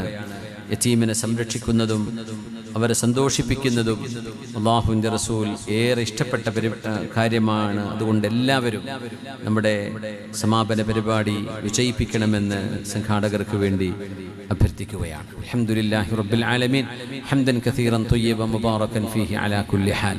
അല്ലാഹുമ്മ സ്വല്ലി അലാ സയ്യിദിനാ മുഹമ്മദ് വഅലാ ആലി സയ്യിദിനാ വ മൗലാനാ മുഹമ്മദ്. റഹ്മർ റഹീമേ, ഞങ്ങൾ പറഞ്ഞതും കേട്ടതും സ്വീകരിക്കണേ തമ്പുരാനെ. ഈ പരിപാടിയെ നീ സ്വീകരിക്കണേ റബ്ബേ. ഇവിടെ ഇനി നടക്കാൻ പോകുന്ന 3 ഹാഫിളീങ്ങളുടെ ഖിറാഅത്ത്, അതിൽ അവരുടെ ഫൈനൽ നിർണയം നടക്കാൻ പോവുകയാണ്. വിശുദ്ധ ഖുർആനിൻ്റെ പാരായണം, അത് കേൾക്കുന്നത്, അത് അറിയുന്നത്, പഠിക്കുന്നത്, പഠിക്കാൻ സഹായിക്കുന്നതൊക്കെ വളരെ പുണ്യമാണല്ലോ. അല്ലാഹുവേ, ഞങ്ങൾക്ക് നീ ഖുർആനിൻ്റെ ഖാദിമീങ്ങളിൽ പെടുത്തണേ റബ്ബേ. രോഗികൾക്ക് ശിഫ നൽകണേ റബ്ബേ. മരണപ്പെട്ടവർക്ക് ഖബർ ജീവിതം സന്തോഷത്തിലാക്കണേ റബ്ബേ. ഞങ്ങളൊക്കെ ദുനിയാവിലും ആഖിറത്തിലും വിജയിക്കുന്നവരായി നീ സ്വീകരിക്കണേ റബ്ബേ. മക്കളെ സ്വാലിഹീങ്ങളാക്കി തരണേ റബ്ബേ. അവരിൽ കൺകുളിർമയെ തരണേ റബ്ബേ. കുടുംബങ്ങളിൽ സന്തോഷം നൽകണേ റബ്ബേ. കച്ചവടങ്ങളിൽ, ജോലിയിൽ ബറക്കത്ത് നൽകണേ റബ്ബേ. ഈ സ്ഥാപനത്തെ, അക്കോട് ഇസ്ലാമിക് സെന്ററിനെ ഇത്ര വലിയ വിജയമാക്കി തീർക്കാൻ പ്രവർത്തിച്ച ഇതിൻ്റെ ഭാരവാഹികൾ, ഗൾഫിലെയും ഖത്തറിലെയും UAE-യിലെയും സൗദിയിലെയും ഒക്കെ ഇതിൻ്റെ പ്രവർത്തകരുണ്ട്. ഒമാനിലെ ഇതിൻ്റെ പ്രവർത്തകരുണ്ട്. നമ്മുടെ നാട്ടിൽ കണ്ണൂരിലും മലപ്പുറം ജില്ലയിലും വിവിധ പ്രദേശങ്ങളിൽ ഈ സ്ഥാപനത്തിൻ്റെ ഭാരവാഹികൾ പ്രവർത്തിച്ചുകൊണ്ടിരിക്കുന്ന ഈ നാടുമായിട്ടൊന്നും അവർക്ക് ബന്ധമുള്ളവരല്ല. ബന്ധം ഈമാനിൻ്റെ ബന്ധമാണ്. അല്ലാഹുവേ, നീ അനുഗ്രഹിക്കണേ റബ്ബേ. ഇത്രയും കാലം നടന്ന എല്ലാ നന്മകളെയും നീ കബൂൽ ചെയ്യണേ റബ്ബേ. ഇവിടെ നിന്ന് അങ്ങോട്ടും അനന്തമായ സാധ്യതകൾ തുറന്നു വെച്ച് ദീനിൻ്റെയും നാടിൻ്റെയും സമൂഹത്തിൻ്റെയും ഖിദ്മത്തിന് പ്രതിജ്ഞാബദ്ധരായ ഒരു സമൂഹത്തെ വാർത്തെടുക്കാനാവുന്ന സർവ്വവിധ സംവിധാനങ്ങളും ഒരുക്കാൻ ഇതിൻ്റെ ഭാരവാഹികൾക്ക് നീ തൗഫീഖ് നൽകണേ തമ്പുരാനെ. ആമീൻ ബിറഹ്മതിക യാ അർഹമർ റഹീമീൻ. പ്രിയപ്പെട്ടവരെ, വിശുദ്ധ ഖുർആനിൻ്റെ പാരായണം, അതിൻ്റെ മഹത്വം പറയേണ്ടതിൽ ഒരൊറ്റ ആയത്ത് ബിസ്മില്ലാഹിർ റഹ്മാനിർ റഹീം. വനുനസ്സിലു മിനൽ ഖുർആനി മാ ഹുവ ശിഫാഉൻ വറഹ്മത്തുൽ ലിൽ മുഅ്മിനീൻ. وننزل من القرآن ما هو شفاء ورحمة للمؤمنين ولا يزيد الظالمين إلا خسارا. അല്ലാഹുവിൻ്റെ അനുഗ്രഹവും അല്ലാഹുവിൽ നിന്ന് ശിഫയും വിശുദ്ധ ഖുർആനിലൂടെ അല്ലാഹു ഇറക്കി തന്നിരിക്കുകയാണ്. ആ ഖുർആനിൻ്റെ പാരായണം നടക്കുമ്പോൾ നിങ്ങൾ ശ്രദ്ധിച്ചു കേൾക്കണേ. പിശാചുക്കൾ പോലും ശ്രദ്ധിച്ചു കേൾക്കുമെന്ന്. ജിന്നുകൾ സാഗൂതരായി ഹബീബിന്റെ ഖിറാഅത്തിനെ ശ്രദ്ധിച്ചുവെന്ന് വിശുദ്ധ ഖുർആൻ സൂറത്തുൽ ജിന്നിൽ പറയുന്നുണ്ട്. അതുകൊണ്ട് ഇവിടെ നടക്കാൻ പോകുന്ന അടുത്ത പരിപാടി വിശുദ്ധ ഖുർആനിലെ ഒരു പാരായണ മത്സരാർത്ഥികളെ തിരഞ്ഞെടുക്കുകയാണ്. നിങ്ങളൊക്കെ സാന്നിധ്യം കൊണ്ടും ശ്രദ്ധ കൊണ്ടും ഈ പരിപാടിയെ വിജയിപ്പിക്കണമെന്ന് ഒന്നുകൂടെ അഭ്യർത്ഥിച്ചുകൊണ്ട് വആഖിറു ദഅവാനാ അൽഹംദുലില്ലാഹി റബ്ബിൽ ആലമീൻ. അസ്സലാമു അലൈക്കും വറഹ്മത്തുള്ളാഹി വബറകാതുഹു.